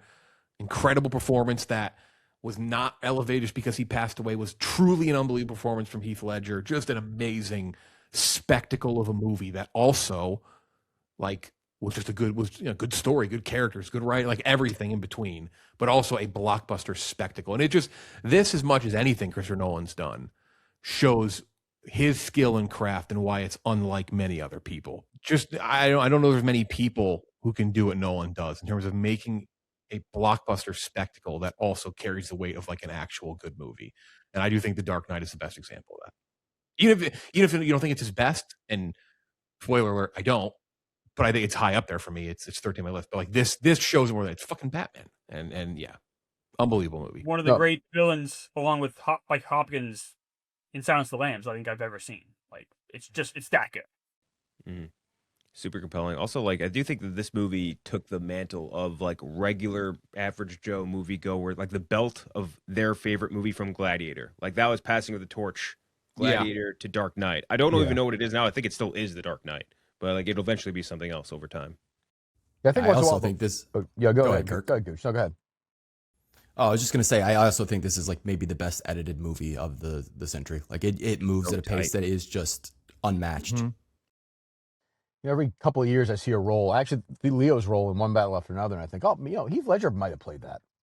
You know, Yes, that might be sure. where he's at now. You know, because I think he was off to one of the great, like honestly, one of the great careers that we were gonna. You know, he was gonna have 7 or 8 Oscar nominations before he was done. I think, and this is like people get caught. It was kind of a big deal at the time for somebody in a comic book movie to break out and win an Oscar. Because that was a big debate, like, and it's like, well, but he gave the best performance. Like, this is how it should work. So, yeah. Exactly. Why should it matter? Yeah.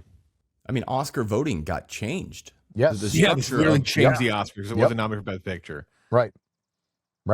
Because Best Picture that year, I'm gonna remind what they were again. 2008. Tough year. It was Is that the Slumdog year or no? Am I off? Wait. Yeah, it was Slumdog Millionaire. Won. Actually, was it? Yeah, Slumdog Millionaire won, right? That was the year. Slumdog won. Benjamin Button. Curious Case Frost of Benjamin Nixon. Button, Frost Nixon, Milk, Oh, and I The was- Reader. Oof. Was that the year that Anne Hathaway and James Franco hosted? Maybe too. I think could be wrong about that. No, this was Hugh Jackman. Yeah, Okay. Franco's nominated the year he hosted, right? That's right for Yeah. 127 hours. 127 hours with Boyle. I like a lot. That's a Klemmer movie right there for sure. It's a good movie. Oh That's a Klemmer movie. Good Like, movie. don't do it. Don't do it. Don't do it. He's gonna do it. He's gonna do it. He's gonna do it. Oh yeah, He absolutely. did it. I know. Well, it's coming up on our list here, so You that's- had it's to. not, don't give away any thoughts yet. The Dark point. Knight, number point. 7 on our list of top 50 movies of the century so far, 2000 through 2025. We're getting close to the top 5, but number 6 right now on all 5 lists.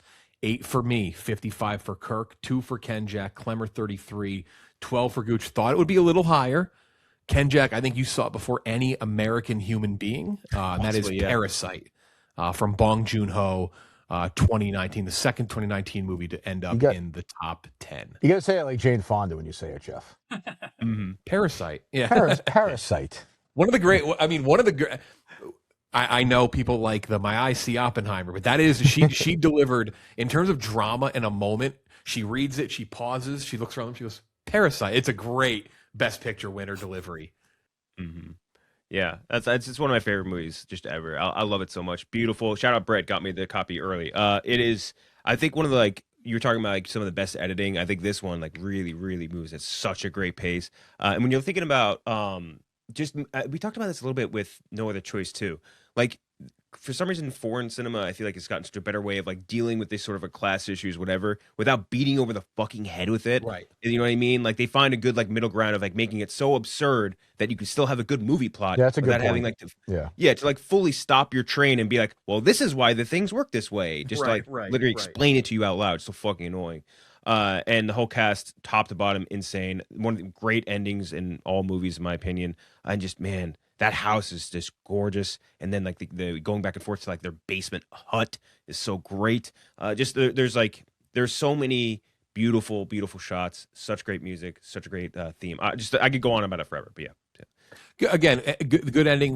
He was willing to go places that people maybe wouldn't want to go to crowd please. He goes in a way that he thinks fits best for the story. Takes a chance. Maybe not be it may not be the greatest way that someone wants the movie to end, but that's like why these things work. That's why so many foreign movies work too. Is they're willing to be like, fuck the audience. Like we're not gonna please what they just want to see. You know, we're gonna You need to hold your hand and like walk you through the whole yeah, thing. exactly. No, you don't. No hand holding, and one of the best genre bends you'll ever see. Like his ability to give you horror, give you drama, a little bit of it's fantastic. Parasite was. I remember when you saw it. Remember you said see it, and I remember seeing it and being like, holy shit. And I also, if you want to give someone a full zero English foreign language movie subtitles, this is it. I think this is like, I say in terms of recent ones that are easy to get someone who's maybe never seen foreign language movies.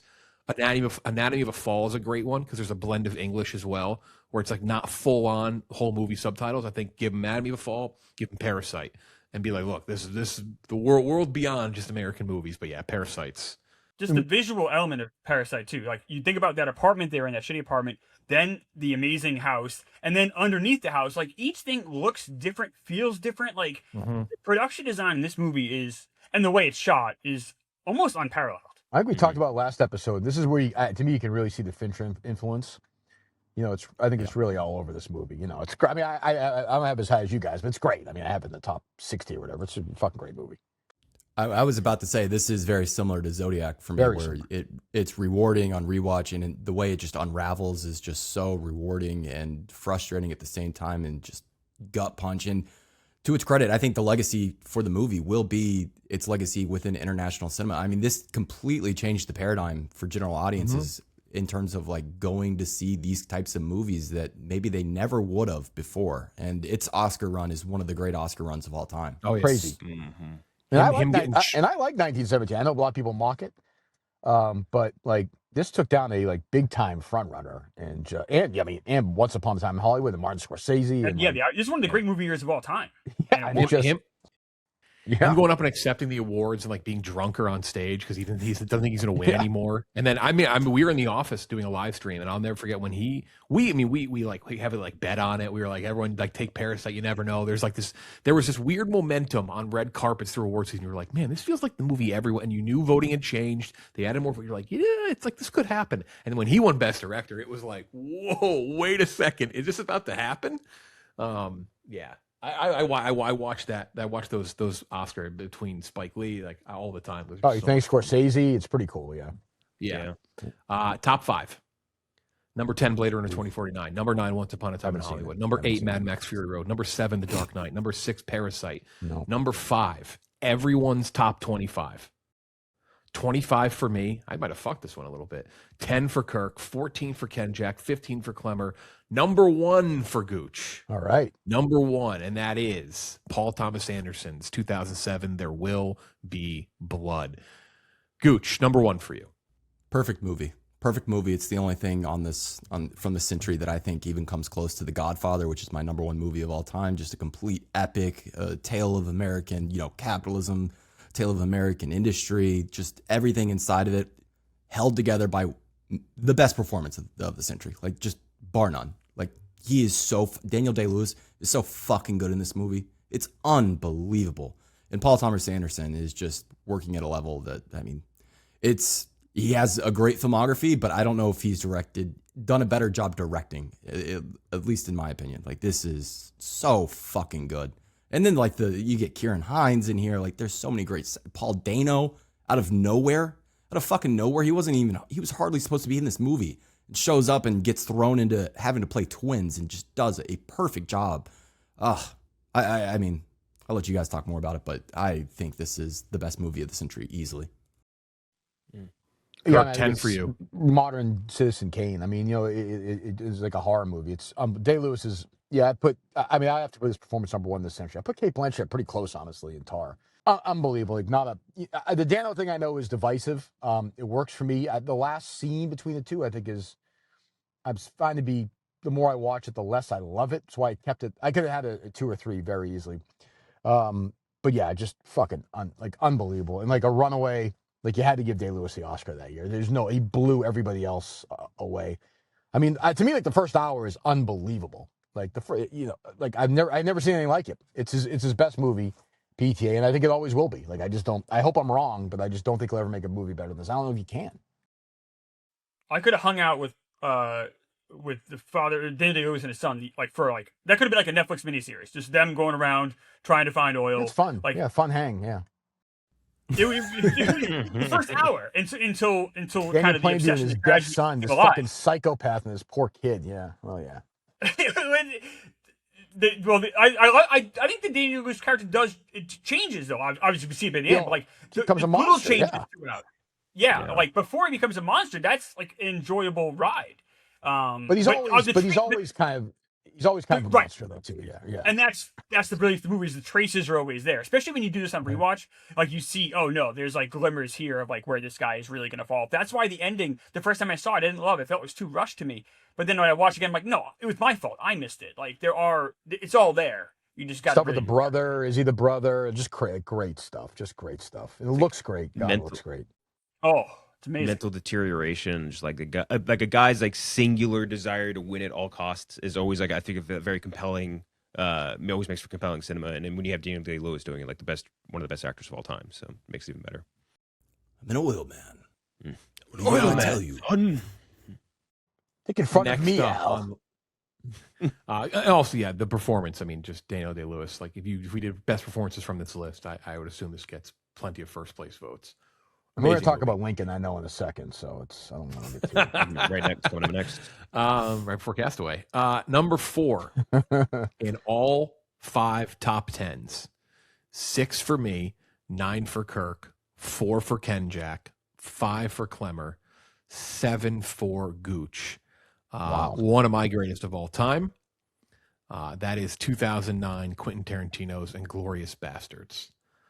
Which is my favorite of his by a hair, by a smidge of Once Upon a Time in Hollywood. Just an unbelievable movie for so many reasons, for so many performances from Christoph Waltz, who's just dynamite in this movie, to I think a great Brad Pitt performance, which is so ridiculous that only Tarantino could really pull off. Just some of the most intense scenes you've ever seen in a movie, from the opening scene, one of the greatest opening scenes ever, to even, I mean, just the strudel scene, wait for the, just unbelievable. Wait for the crab, just unbelievable. I've made the fucking strudel myself. Delicious. Just an amazing, amazing movie. The bar scene, the bar scene. I mean, there's mentioned the bar scene. Like, there's just so much here. And I mentioned the greatest villains of all time with Hopkins and Ledger. I mean, you got to throw Waltz in what he does here. I mean, that Hans Landa is like one of the most evil, brilliant people you've seen on screen. And I've enjoyed the alternate history less and less with Tarantino as it goes on, but this to me is a great ending. Like, this ending pays off. I love it. Fucking love it. Pays off. It's very smart. There's so many fucking moving pieces in this movie, and the fact that they all come together and weave together, and it's so coherent throughout, and it's so satisfying. It ends with him saying, "This might be my masterpiece." Like he knew, like on arrival, he was like, I did something here. The bar scene has spawned one of the great memes now of dunking on someone who. One of the great memes now, which is weird because that's actually become more of a meme recently than it has from like when the movie came out. Right. People tied this to Django. I mean, to Django a lot because both have walls, both came out around the same time. But this is like noticeably better. Yeah. Yes, I'd agree. And I like Django, but I think Christoph Waltz is perfect in this movie. It's a lot tighter. Also, like there's a lot of good scenes in Django. I think every like extended scene, like this is a collection of I think like 2 or 3 of the greatest scenes of the 21st century, and I think all of those scenes, like Django doesn't have anything that touches those specifically, and like they are that good. Absolutely. So number 4 is Inglourious Bastards, which also I think would be right up there with The Dark Knight if we did an audience vote of what would be number 1. I think this would be right up there as well. Number 3 in all 5 top 10s. Number 2 for me, it's 100 out of 100. I've never wavered from when I first said that, when I first saw it. Number 6 for Kirk. Number 7 for Kenjac. Number 9 for Klemmer. Number 8 for Gooch. Christopher Nolan's highest ranked movie on this list. 2023's masterpiece, Oppenheimer. Which is just, I thought that, I can't even say I thought the same way. If I could give it above 100, I give it above 100. It is an incredible feat of filmmaking to take a story like this and make it as compelling, as unbelievable as it is. Amazing score, unbelievable acting, Christopher Nolan. Every big moment, like to make a blockbuster moment out of Oppenheimer talking to Einstein.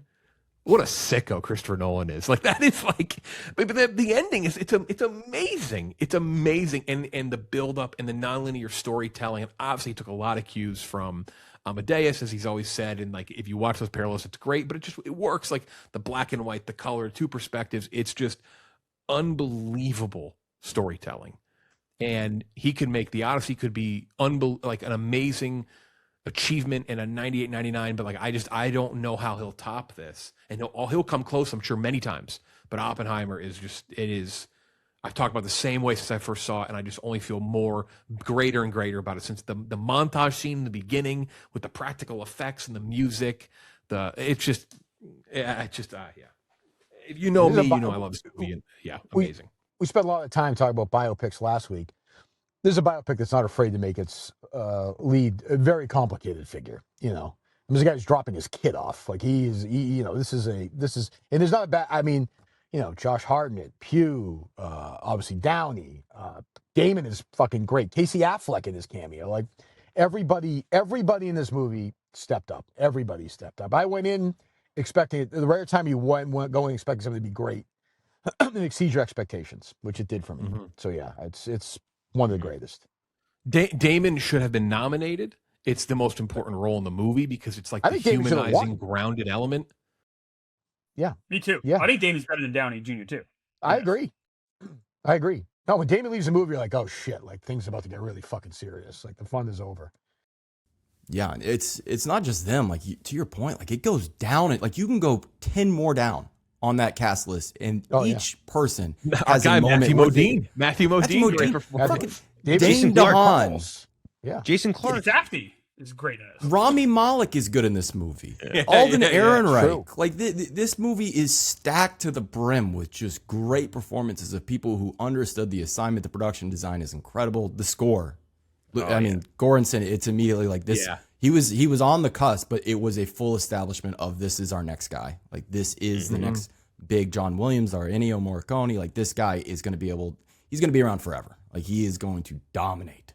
I don't like biopics. I just think you're shoving 80 years or whatever into like 120 minutes. It never works. But Nolan is so amazing at his craft that he's able to take out like kind of all the important things and make it work and didn't feel weird or clunky or like you were only seeing you felt like you were seeing him, not necessarily all of his moments. And it's a masterpiece. Like that scene where she's older and she runs into Safdie and like she blows him off, like that should not work. Like in a biopic, you're like, oh, that's like trash, stupid. It works in this movie. The movie only leaves me with one question, really, ultimately, is who was that annoying young senator asking all those questions to Robert Downey Jr.? I was about to bring it up. That's the rat in that Departed. Answer, then what's that? That's the same as the rat in Departed. It's like you roll your eyes, but you're like, all right. That's why it's. I would have had it like 1 or 2 spots higher on my list. I'm dead serious. The funniest part of this movie, though, other than that, is definitely the jump scare Casey Affleck scene too, where it's like they build it up. Like, who is this demon? Who is this? It's a great. This actually, I believe, because Kenjac and I did not see Parasite together, and I actually don't think we saw Blade Runner 2040. No, we weren't doing the. No, I was in Chicago when I said to see that for some reason. I forget why. Once upon a time in Hollywood, we may have seen together, but if we did. But anyway, I saw this movie with Chris Klemmer. Technically, I didn't know he was there. And in the beginning of the movie, I saw a wiry frame get up in front of me at the Lincoln Center IMAX in New York and walk across to get a snack, and it was Klemmer. We saw the movie together, technically. Right. Yeah, just fucking unbelievable. An unbelievable movie. Probably the longest movie that I rewatch over and over again, too. Kind of a weird like stat, but that is definitely like the length. I don't feel it at all. So many great lines, too, that are just going to stick around. Like those kind of like, in the Dark Knights, like you either, die a hero, live long enough to see yourself become the villain. This movie has a bunch of those. Like Nolan is so good at like creating those types of lines. Like to the Emily Blunt, that Emily Blunt line. Like once it's all said and done, they'll serve you cold potatoes and you don't have to give. I can't remember the line exactly, but that's a great line, and the line it finishes on, it's just unbelievable. We didn't even talk about fucking Josh Safdie too. Josh Safdie fucking randomly great performance. Great dickhead role from Jason Clarke interrogating him. Just a piece of shit. Just you hate him. Amazing fucking movie. Number 2 and number 1. It's good. Yeah, I you wouldn't saw know. it. You like it. With You like Jeff, it. you Jeff. just said that. Pay attention. Come on. I know it's got some. No, but I didn't it's mention you never long, came I back know. into the It's fine. theater. I though. did. Yeah. I saw it twice this year. You guys are being like it. clowns. Number 1 and number 2 are separated by 2 points. So just for the sake of comparison, Oppenheimer was at 488 total points. Number 2 is at 533. Number 1 is at 535. Number 2 is in 2 people's top 5s. It's in 3 top 10s total. I have it at 9. Kirk has it at 2. Kenjac has it at 1. Klemmer has it at 11. Gooch has it at That boy 14. That Kenjac. is No Country for Old Men from the Coen brothers, Attaboy, 2007. Kenjac. Kenjac, take it away. Your number 1 ranked movie of all time, of the 21st century. You have No Country for Old Men. Yeah, my number 1 all time. That's one of those movies. I think when I watched it, I think we mentioned this too. I think I forget what. Like it turned movie watching in my head from being like, oh, this is how I watch goofy, funny movies, or like something like Spider-Man or whatever like that. This turned to like, oh, this is like an art form. Like this is something where you can glean like levels upon levels upon levels of stuff from it. I think it's incredible. I think the cast down top to bottom is insane. When you think about obviously like Josh Brolin at that point in his career, I feel like it's pretty down. And then he gets his movie, and all of a sudden, like, oh yeah, he's back. Now he can be like a true movie star. Same with Bardem, delivers I think one of the best, if not one of the best, like villain actor performance ever. And Anton, and it's insane. And like when you get past that, then there's like levels of other actors who are delivering like some of their best work too, like Woody Harrelson, Stephen Root, Tommy Lee Jones. Obviously, like all these actors are operating on a completely different level. There's a lot of cool different like themes you can like I was saying before, you can get out of it, like the nature of like evil, and like obviously the whole thing with the coin flip, like how you measure like your fate versus like what your free will can do. And like I just love it. I love it. Some people I know don't maybe love the ending as much. I've always loved the ending. I think it's fantastic, and it's some of the best tension building that you'll ever see in a crime thriller. I love it. One of my favorite, and I'd say the number 1 neo western for sure. Kirk, give it a 2. Yeah, as I get older, when I saw it initially in 07, the theater was blown away by it. And I was very into the Shiger character like everyone else was. You get older, as I get older, I'm more interested in the Tommy Lee Jones character. And that last scene, the two last scenes when he goes to visit his brother, right? I always get confused. Is that his brother? Is it They always, I always thought it was his dad, but I think it's supposed to be his older brother, at least in the Cormac, right? What do you think, Klemmer? I don't know. I don't. They keep things vague. I mean, they keep what year it is sometimes vague in them. Like a lot of it's purposely vague, obviously. But yeah, so we go see him. Great scene, and then the last scene where he's at the kitchen table is as good a last scene as you're ever going to have in the movie. And I know it frustrated a lot of people. I know it didn't give people what they wanted. But again, this is a story where everybody loses in this movie. Like nobody wins in this movie. Like all the main characters, even Shiger at the end, he's all fucked up, you know. And yeah, I mean, just great tension building the whole time. And Woody Harrelson's a really nice like breath of fresh air in the middle. Like he just comes in, you're like, oh good, he's here for a while. Ends poorly for him, obviously, but great. Their best movie. And yeah, I mean the second best movie for me. I mean, 07 has No Country for Old Men, has Zodiac, it has There Will Be Blood. I mean, this is a crazy year in movies. A crazy year. That's just the beginning. So sometimes you get that year where the directors are making movies at the same time, and that was one of them. Just great. Deserving of all And the this Oscars. this was made like 10 miles away from There Will Be They Blood. had to shoot down the shooting, right? Yeah. Crazy. Blew something up. Insane. It's also like from a script level, like a straight up miracle. Like if you like know, like Cormac McCarthy's like books just are not like suited to be adapted, and the fact that they pulled this off is just incredible. I'd love to see them dip back in and try and do another one of his books. Blood Meridian. Let's do it. Blood Meridian. Like I would love to see what the Coens could do with that, or like go back and do The Road again. I kind of like the Road adaptation that exists, but it's just too dour. It's okay. I think, this is unbelievable. Like you were saying, Kenjac, this works as like a neo western, but then you can go back and rewatch, and the older I've gotten, the themes have really hit harder in terms of just like that feeling that the world is just changing and you can't do anything about it. Yeah. Kirk, you talked about it with There Will Be Blood. Like, this is just, with Zodiac, excuse me. This is a movie about failure. Like, this is like, like I said, everyone loses in this. Like, but the Josh Brolin character, especially, like, we're trained as movie audiences to think, oh, he's gonna win. Like, that's the guy. And when he's not even in the third act, it's such a complete. And honestly, it's not a fuck you to the audience. It's just a not what you'd expect. And they even treat his dead body as almost like secondary. This is a lead character of the whole movie. You just kind of see him quick and he's gone. And Kelly McDonald just gets killed. She just gets killed. Like it's Off screen. yeah, but you're right, Gooch. It's like that's how you feel like Tommy Lee Jones at the end as you get older and older. Like anytime my son shows me a fucking Looks Max fucking TikTok video, I feel like Tommy Lee Jones. I just sit there and just stare at a wall. Like, I'm like, what happened? What the fuck happened to me? Then I woke up. You know. The layers of this movie you can pull back on rewatch are pretty unbelievable. Top 10 for me. A fucking amazing movie. That's number 2. Number 1. This is interesting. So number 1 benefited from. There's a huge difference. 4 people have it top 5. 1 person didn't have it top 50. So it benefited from 4 top 5 bonuses. It got a number 1 bonus. It got a number 2 bonus. It got a number 3 bonus, and it got a number 4 bonus. This is my number 1 of all time. There's no way. If it had been top 50 for the person who had it 55, it would have been number 1 in a runaway, and that is David Fincher's 2010 The Social Network, our number 1 ranked movie of the century. It was in the most amount of top 5s. Again, number 1 for me, number 2 for Gooch, number 3 for Kirk, Klemmer 4, Kenjac 55. Who I think Kenjac, moons ago, you didn't even like this movie, right? It's kind of grown on you. It's definitely grown. I've always appreciated it. It's just never been one. I've got all the Fincher catalog too, and I do like Fincher quite a bit. Like it's always been the one where I've always struggled the most to connect with it because I don't like something about the Zuck, man. The Zuck just turns me off. And I know this movie, the Social Network stuff turns me off. Army Hammer as an actor turns me off. Like a lot of these things, a lot of elements in this were just built for me not to connect to it. And I appreciate it. Garfield, I think, is to me, is like a revelation in it. But like a lot of stuff in it is just built for me not to love it. And I still appreciate it as I guess, a piece of objective art or whatever. Yeah, number 1 for me, one of my top movies ever. There's 0 flaws to this movie.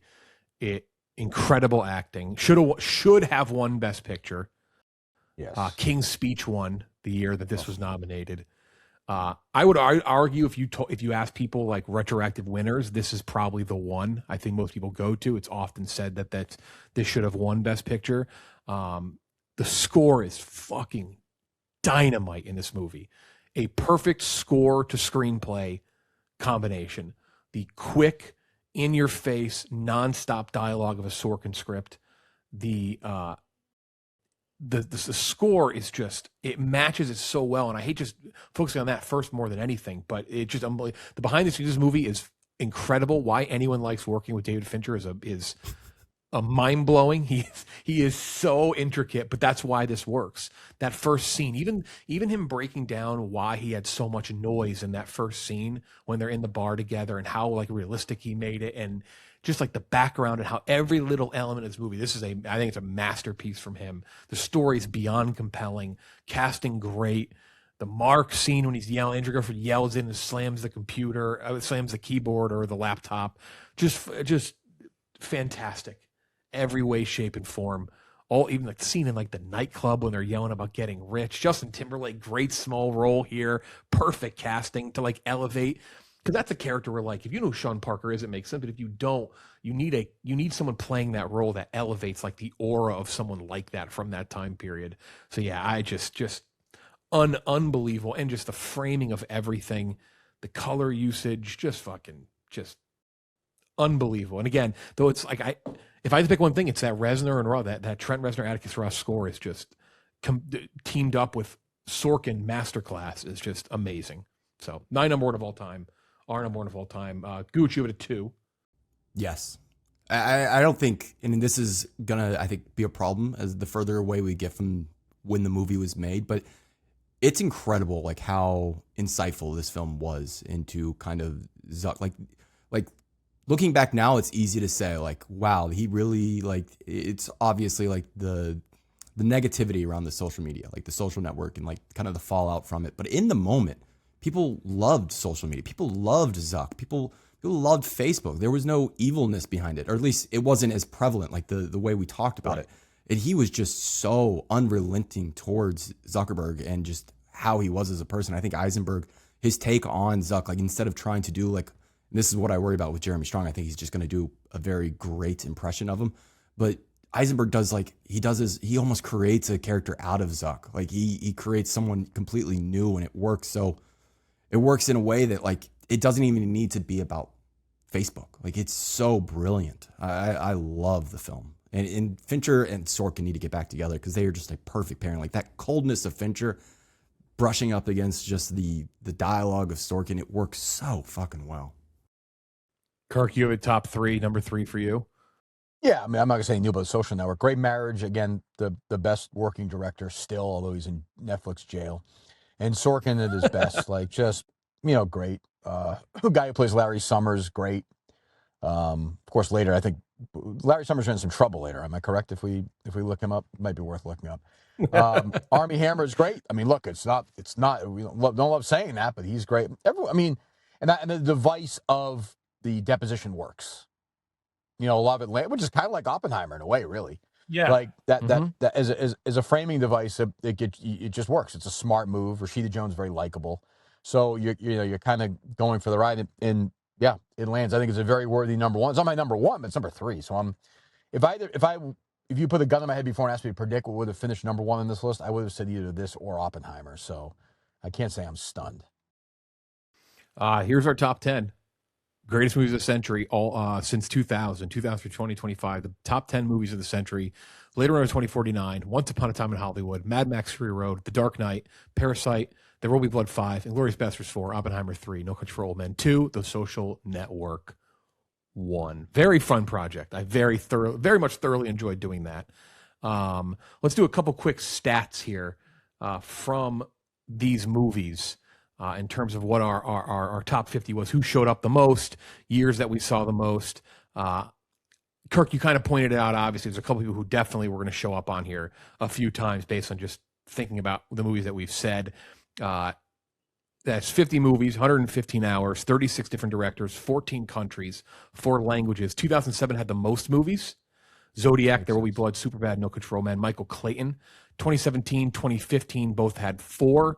2025, 2014 both had 3. The USA, 45 films. The UK, 9. South Korea, 3. New Zealand, 3. I wonder what those are. France, 3. And Germany, 2. 45 movies in English, 3 in Korean. Actors showed up the most. 3 of them tied. Brad Pitt, Leo, Matt Damon. Kind of makes sense. Yeah. 3 iconic actors. Chalamet ended up on there 4 times. Lady Bird being one of them, kind of like one of the earlier ones for sure. Michael Caine 4 times. Congratulations to Michael Caine. There you go. Yeah. Should have been Oppenheimer, Ryan too. Gosling 3 times. Brolin 3 times. Jonah Hill 3 times. Andy Serkis 3 times. That's Gollum. Hell yeah. Daniel Kaluuya showed up on here 3 times. Makes sense. Casey Affleck 3 times. Cillian Murphy 3 times. Elijah Wood 3 times. John Aston 3 times. Dominic Monaghan 3 times. Yeah. Liv Tyler 3 times. Sean Bean 3 times. God. Yeah. Anyway. Sean Bean 4 times. He was in The Martian. One. He's only in Fellowship. I don't Come on know. now. Oh no, is that true? Oh no, how could I forget that? Died in the first one. It's true. God It's damn actually, it. yeah, so Sean Bean 3 times. That is 3 different movies. Christopher Nolan, 5 movies, leads the way. Quentin Tarantino, 4. Denis Villeneuve, 3. Obviously, Peter Jackson, 3. David Fincher, 2, though he does have 2 in the top 10, along with Nolan. Tarantino, and Christopher Nolan make up 6 of the top 10. Bong Joon-ho twice, Paul Thomas Anderson twice, Damien Chazelle twice, Jordan Peele twice, Richard Linklater twice. So yeah, that is. Oh, here we go. Ready? Highs and lows. The highest average rated movie on Letterboxd on our list is City of God, 4.6 stars on Letterboxd. The lowest average, Nope. Haters. Most popular, the most viewed, talked about movie on our list according to Letterboxd is Interstellar, our number 50. The least talked about, the most obscure, Road to Perdition. I don't believe that. That makes sense though. The newest is Marty Supreme. The oldest is Memento. The longest, I actually wish it wasn't on here because it doesn't really count, is Kill Bill. I assume it's Return of the King if you don't count Kill Bill. Probably. The combined. And the shortest is Before Sunset. So that's the stats on that. I'm going to quickly read off 75 through 51. Nora was 75. Gladiator was 74. Gooch had that at 15. Anatomy of Fall was 73. That was on 3 list. Spirited Away, Kenjac had that at 13. Gooch, Brokeback Mountain, 13. Klemmer, you had 13th. $1 Million Baby, that came in at 70. Number 12 for me, Birdman, came at 69. I was the only one who had it. Klemmer, only one who had Signs, that came in at 68. Love I was the one. This Signs one is so shocked me. good. That's good. I just did a rewatch. So good. And that's an This one influential one, shocked too. me. They threw water Nobody at him. had Toy Story 3 except for me. I had it at 11. It ended up at 67. You and Tarantino. A Serious Man was Kirk's 11, good 66. movie. The Lighthouse, myself and Gooch had that, ends up at 65. Klemmer, only one who had Gangs in New York. That was in your top 10. Ugh. I This love one, it. I think that's the best Daniel Day-Lewis performance of the century. How about that? Oh, stop it. I love it. Fucking asshole, Klemmer. Fuck you. I'm not. This one I thought maybe would make the list. Not an Death of asshole. Stalin. Kenjac and I had that. love Royal Death of Tenenbaums. Klemmer, you had that at number 7, only one to have it. The Master, Kirk, Kenjac, and Gooch, you had it. Ended up at 61. Number 60, Castaway. Yeah. Number 6 on Klemmer. It's crazy. None of you guys did Castaway. You I guys like suck. Castaway. I It's like fine. Castaway. It's good. It's better than Nightcrawler. The Last of Zemeckis. Nightcrawler 59, Her 58. Myself and Kirk had that. Myself and Kenjac had Nightcrawler. The Handmaiden, Kenjac and Gooch had that. 57. Gone Girl 56. I thought Gone Girl was going to sneak in. I actually thought Gone Girl would sneak in. Myself, Kenjac, and Kirk had that. Argo, number 55. Klemmer and myself had that. 12 Years a Slave. Kirk and Klemmer had that. 1917. Kenjac Klemmer and Klemmer loves had that movie. 1917. He loves that movie. You had on the list too, buddy. You were right there with me. Loves that movie. Slumdog Millionaire, myself and Kenjac had that top 50. I love Slumdog. Uncut Gems, I mentioned, just missed the list at 51. Klemmer, and one last note. I'm sorry, Klemmer. We got to go on a bang That's with you fine, here. that's You fine. had the fewest top 10 movies make the list. Yeah, that's. Centric. I think that's like a good thing. I think like the list should be like varied. Yes, like I agree. Like anyone can like do the whole like film nerd Twitter like, oh, we all have the same top 10. Like no, like I think these should be like. That's why like when Jeff, when you said like Okay, some to be person fair, called to be Brandon. fair, to be fair, Jeff, you're not anybody- talking about anybody can- you didn't put like some indie director. It's Castaway. Like let's not pretend like you But it's like. still- I never said that. I said Jeff. it's different taste. Different taste. No, I know. I do Jeff, agree with that. I do agree with that. You said your favorite Anybody- movie of all time Anybody can, wasn't anybody like, can like see the number 4. movies, you know. Anybody can go. Yeah, but see the favorite and movies. best are not the Why same would you thing. not? Do you not get what I'm saying on that? I I, do. like, I Small do, and I Soldiers don't. is one of my Small Soldiers are my favorite movies of all time. But like, I wouldn't have it in the Like top Ocean's 50. 11 is a, but so also just sucks. Ocean's 11 is a great movie. That's not a. You can't comp those two. It doesn't work that way. But I'm just saying it's not that insane that my favorite movie isn't my number one. It's I like, think it's crazy that it's 40th. That's crazy. All right, I've been sitting in this car for 2.5 hours. Let's go. Let's fucking wrap this up. that is it. Good list. Very fun. You can find this on Letterboxd. You can find our top. We'll upload the top 100. That way you can see it. You can see what we have compared to yours. What list do you want to do we'll next, eventually Klemmer? figure What out list do you want to do next? what the audience has. Well, Top 10 movies Klemmer hasn't seen. I haven't seen apparently. Yeah, Oh, yeah. It's basically the list we just did, wasn't it? Fucking difference. We are gonna do ranked ballot going forward on our list. I do think this was a fun way to do it. You get a little. Yeah, it's a more good idea. crossover. Yeah. I kind of like the big expanded reveal. I would love to. I do don't hate another this either. series like I this. wouldn't mind doing like 4-week long reveals on stuff. We just- Definitely. yeah. This was fun. Maybe a summer blockbuster one next. Yeah. Tom Hanks directors movies? for sure. So, okay. That is it for our top 100, top 50. But we'll put our top 100 on Letterboxd. Top 50 movies of the century. All right. No Klemmer for this part, but I will read his list. Let's talk about our 5 movies that you wish would have been on our list. So we'll start with Klemmer. We'll start with Klemmer's because he's not here. We will talk about his 5, and then we will talk about ours. It doesn't have to be the top 5 that didn't make the list. Like I skipped one of mine because while I do love it, like for example, like Birdman. I love Birdman. Birdman's number 12 in the century for me. But I do understand that a lot of people don't love Birdman. So like me having it not on the list, like that's like, I get it. That's fine. Klemmer, his top 5 that he wished would have been on the list. We mentioned it earlier. I know he didn't like we said it, but he did have the most movies in his top 30 not make the list. His top 5 though were Castaway. He had it at number 6. Ex Machina, he said, which he had at 24. Which I think it's a solid movie that missed the list. Yeah. He only watched it recently too. I remember he was talking to us about it. Yeah, that makes sense. Royal Tenenbaums is kind of fair. I get it. Like, I get wanting a Wes Anderson on there. Like, Fantastic Mr. Fox would have been my preferential pick of Wes Anderson. Yeah, no Anderson, Royal right? Tenenbaums.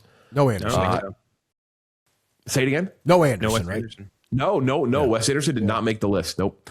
His 31st movie was Manchester by the Sea. He said he wished that one would have made the list. No one else had that one. Don't love it. And then Gangs of New York was his number 10. No one else had Gangs of New York. Those are his 5. He loves that movie. He does love Gangs of New York. Overwhelmed by it. He can't believe when Liam Neeson dies. He actually shocked. has, you know those like video picture frames that you can get? He has one hanging up in his apartment. It's that end with the time lapse of New York. It just loops over and over. He loves that. So those are his 5. Ex Machina is a solid one, and I think I'm actually a little surprised Wes Anderson didn't end up on our list. He's just the kind of filmmaker where I think everyone has their favorites. And so I think we're probably just I bet we all had 1 or 2. Maybe not you, Kenjac, because I know you really don't care for him. But it's just like, I think maybe Fantastic Mr. Fox would have been my highest. Probably. But my favorite 2 Wes Anderson movies are Last Century. They're Bottle Rocket and Rushmore. Yeah, that's true. I guess I didn't even think about that. Honestly, that is true. Yeah, I just don't. Gooch, your highest. You had Wes Anderson 37, Fantastic Mr. Fox. I had it 67. We were the only ones to have it. What do you want to do? You want to just read off your 5, or do you want to go kind of down the line here? We can go quick because obviously we did have spent a long time on it in podcast. Do you want to rattle off your 5? You can go first, Kenjac. Go ahead, Kenjac. Sure. My first one was Spirited Away. We talked about it a bit. I think getting one Studio G on here would have been nice. And that's like one of the most like beautiful animated movies ever made, probably. And I loved it a lot. And then I'll probably have this one where Film Twitter has done a full 180 on it. Everything Ever All at Once. I love Everything Ever All at Once. I think it's hyper creative, really well acted from actors that I don't think got a lot of shine during their period. And especially for Ke Quan, who just hasn't fucking done anything since basically indie, and just comes in and crushes it. And like the paid taxes line is obviously insane. The Sound of Metal. I love The Sound of Metal. That's one where I think it got good love, obviously, like around the award circuit. But I think like that's a good one. Yeah, it's a really good movie. And Riz Ahmed, like I think that's one where he came on the scene. I'm like, holy shit, Riz Ahmed's like he's really got something here. Death of Stalin, I'd probably have too. I think it's one of the funnier comedies of the 21st century, at least in my opinion. If we're talking, I had it on my list as well. I had it at 68. You and I saw that one together. I also love Death of Stalin. Yeah, it's just that I think 21st century. There's not a lot of like we had like 1 or 2 comedies on our list, maybe like Superbad and a few others. Maybe and I think Death of Stalin could have made it up there. And then The Handmaiden, I'd probably have up there too. Handmaiden is insane. Such a good movie. Such a good movie. But it's just another one where anytime you get a foreign language movie, it's just gonna be tougher to get into the top 20, top whatever, or top grouping. Spirited Away wasn't too close, but it's up there. I have it at 93. The thing with me for Studio Ghibli was all my top ones are from the 80s and 90s. The 80s and 90s, yeah. For the most part. That's definitely the same thing with what Kirk just said. It's like it's a different century for me. Yeah, on there. Those are good. I love Death of Stalin is fucking fantastic.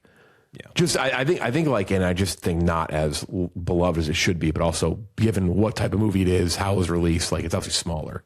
So funny, so funny. Yeah, so fucking good. That's an all time. I don't think we've talked about it on here with Kirk or Gooch, but that was when we saw Death of Stalin. The people behind us, they thought that was going to be a Stalin biopic. Oh, really? And when he pisses himself, they were mortified. The couple got up and left. They're like, it's disgusting. They think it's going to be a Stalin biopic, and then like Steve Buscemi shows up as Nikita Khrushchev, just speaking in his regular act. That should have been the giveaway. It might have been the hat tip of like, oh, this isn't a serious historical biopic.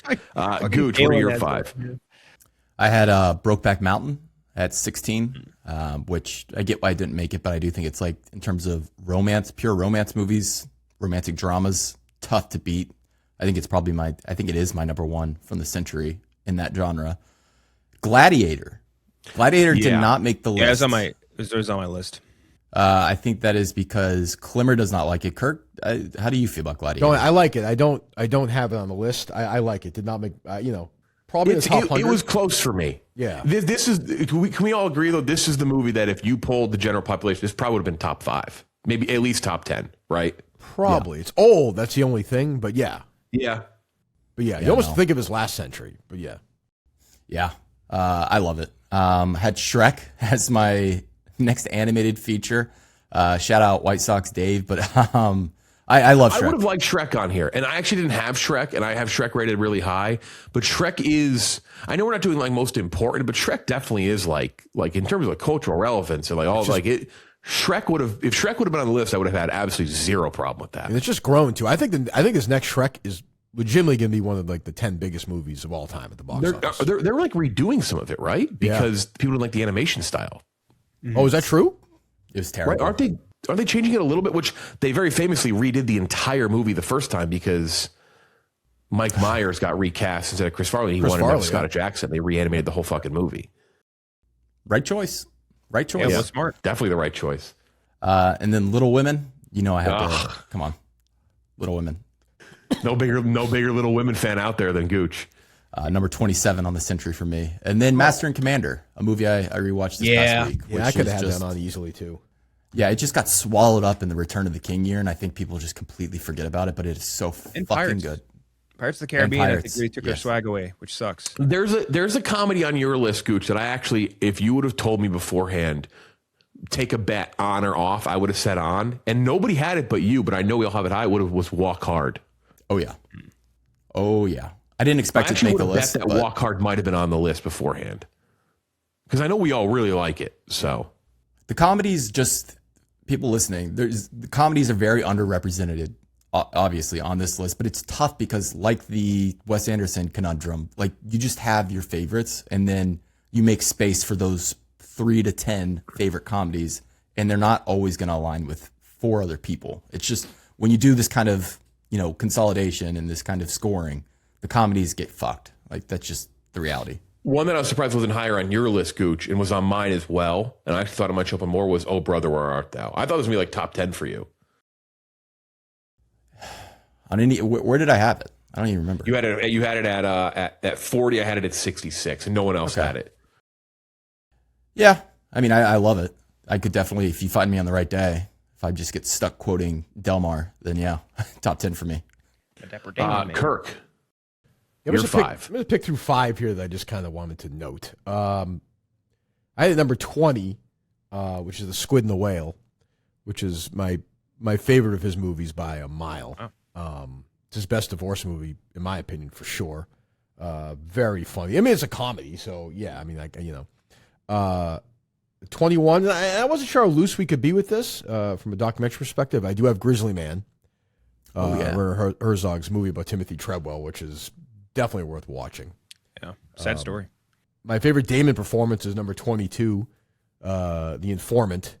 Yeah, Soderbergh's movie, which is a really unbelievable Damon, like an incredible Damon performance in that movie. If you haven't seen it, I can't recommend it enough. Like underratedly twisted performance, Crazy. Right? Not to get too Jared Leto, but like hilariously, I love it. It's if I were to talk about the Soderberghs I like, this is the one that always gets lost in the shuffle for me. I feel like he's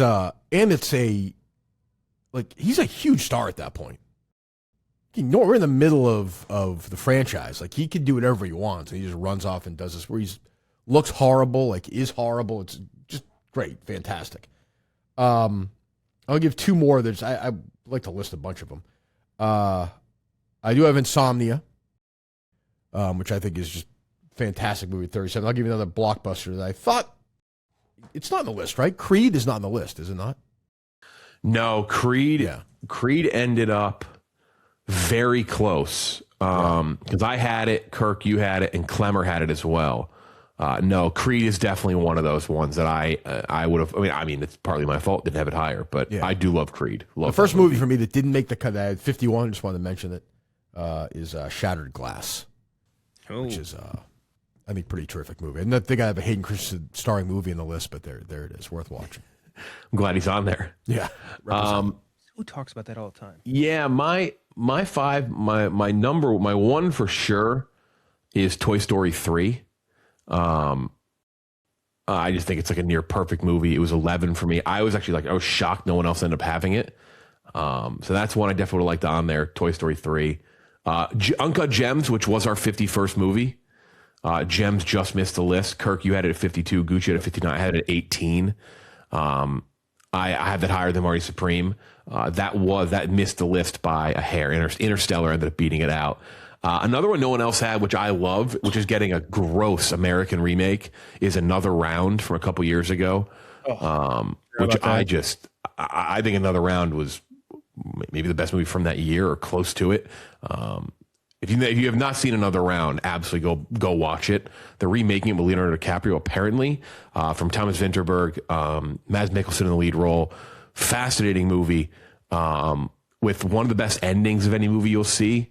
Kind of ties together a really sad story, but really deep, emotional, personal characters. Yeah, great movie. The Lighthouse. I love The Lighthouse. That Gooch, you had it. I had it as well. I had it at 32. Two incredible performances. One of those movies too, where like I think Pattinson was starting to really come up, right? And like you're like realizing he's not just Edward Cullen, but The Lighthouse like dunked it home, and Defoe is just so nutty in it. And I just love Robert Eggers stuff. And then I would say another one, which I'm not shocked it didn't make the list, but just when I think of this century and like staple movies, Casino Royale is up there for me. I had it at 43. Casino Royale revitalized the franchise. Also, I'm not saying it did like, it didn't like reinvent the wheel in terms of those types of movies, but in terms of like bringing back things and modernizing them and giving them a kind of like a grounded, different feel, Casino Royale is kind of like right up there at the forefront of that, with like bringing back like legacy sequels or like reinventing characters or soft reboots. And I just love that movie. It's fantastic. So that was another one I kind of wanted to note. One that I was shocked actually didn't make the list was The Nice Guys, by the way. I thought The Nice Guys was definitely going to make the list. I love it. I couldn't make it like one of the best of the 21st century. That's tough. Yeah. I mean, I love it. Did I have it on my list? That's the question. No one else did but me. Where is that Shane Black, by the way? What happened to that Shane Black that made The Nice Guys? He just kind of disappeared, just went off. Did Kiss Kiss Bang Bang that, and then he's like, I'm done making good movies forever. The Predator, He man. made, what was his recent, didn't we just watch the piece of shit from him? Play Dirty. Play Dirty, right. Oh, that's right. Yeah. Jesus. With Mark Wahlberg. Mark Wahlberg and Lakeith Stanfield. Yeah. How long have we been doing this show? When did the show since what, like September, August? I think Wahlberg's like our guy. Like he's six he's movies? the guy we most consistently shit on this show. Well, the thing is, like, we all just want more from him. That's it. And I feel like we're all like we're in his corner in a way, but we do shit on him a lot. Is he on this list? Oh, he's The Departed, right? Departed for sure. Yeah, he'd be in The Departed. I'm trying to look at what else he'd be in. Is he the lead in any of these? I don't think so. No. The Departed? No, The Fighter's not on the list. Fighter's good though. Obviously, no Ted movies. No, he's on the list one time. He's on the list for. Yeah. He's on the list for The Departed, and that's it. Yeah, All the Money in the World would be another good one that's not on the list. No one had Deepwater Horizon, right? No. Nah, just missed for me. I did. I had that Redford. I had that Redford doubleheader. I love All Is Lost, and I love The Old Man. Oh, so good. They both made. I put them both on. Actually, I don't know where All Is Lost. All Is Lost would have been very close on my list. Yeah, All Is Lost would have been very close to me. That movie's fucking fantastic. Jane Fonda, you saw this week, still super horny for him. She still wants it. Yeah. I didn't see that. Yeah. Yeah, she's talking up. She was, I think they were screaming barefoot in the park, maybe. She was basically like, yeah, I just want to fuck his brains out. Like, trying to fuck him the whole time. He's like, do you ever have affairs? And he's like, yeah, not with you. Like, he's like, it was so funny. It's like, maybe with a hooker if I had to, I guess. I don't know. Yeah. So, God, he was the coolest, man. The coolest I guy. missed that. Holy shit, what a comment. What the fuck? Yeah, good for her. Was the Irishman close? Which one? The I Irishman? would have had it like up in my top 100 at the very bare minimum. Probably top 75. The Irishman came in at 77. Okay. Yeah, 77 for The Irishman. That got better on repeat viewings for me. Like the first time I watched it, I didn't like it as much as I like it now, for sure. 1,000%. Yeah. That was fun. Good project. I think, let us know what you think we should do for our next. I feel like directors is too obvious. Like, I feel like we'll fall into the well of like picking the same. I don't know what it is. I don't know what. I think summer Tom Hanks blockbusters. roles for Klemmer. Yeah, it just kind of is how far back do you want to go? That's the other thing. Like, Yeah, and also like, You guys what wanna is do- the date that defines a summer blockbuster too? That's Jaws. The other thing. Start with Jaws, and then anything after. Yeah, Jaws is the definitive first, so oh yeah, for sure. I guess just work after that. That's an option. We could definitely do that. I don't hate that one. But yeah, if you have ideas, let us know. Maybe there's one that we're not even thinking about that we throw out there. But we'll definitely do a larger project down the line. I think that was very fun. Social Network, The Winner, No Country for Old Men, very close behind. Those two were split by basically 2 points. Those are the two clear runaways. Shout out Road to Perdition. What a moment. I mean, massive. Also, now we can say it. He has, the guy hasn't fucking seen Blade Runner 2049. What the fuck? Massive asterisk on this list. Like Klemmer just the list is like not. There is. It's not real. I mean, like, you know. So here's the thing. If he would have had, say he has it number 10, that now finishes top 5. If he has it 20, it finishes top 5. So it's people are saying that, yeah, this list has a huge amendment to it. Big asterisk, unfortunately. Enormous. Yeah. We apologize. We're sorry. We're very sorry. We're stuck with him. Him watching Spider-Verse and having to be like, oh, I wouldn't have made my list. Yeah, all right. Did we ask this? Would Project Hail Mary have made the list? Like, would you guys have put that? I wouldn't have, but would that have made the list? Yeah, so I did a bad job. I made a comment before we started this to resend your list, and I failed to. This was my fault. I failed to mention to not include last year, but Klemmer did include last year when he sent it back, and I think he had it very close to the top.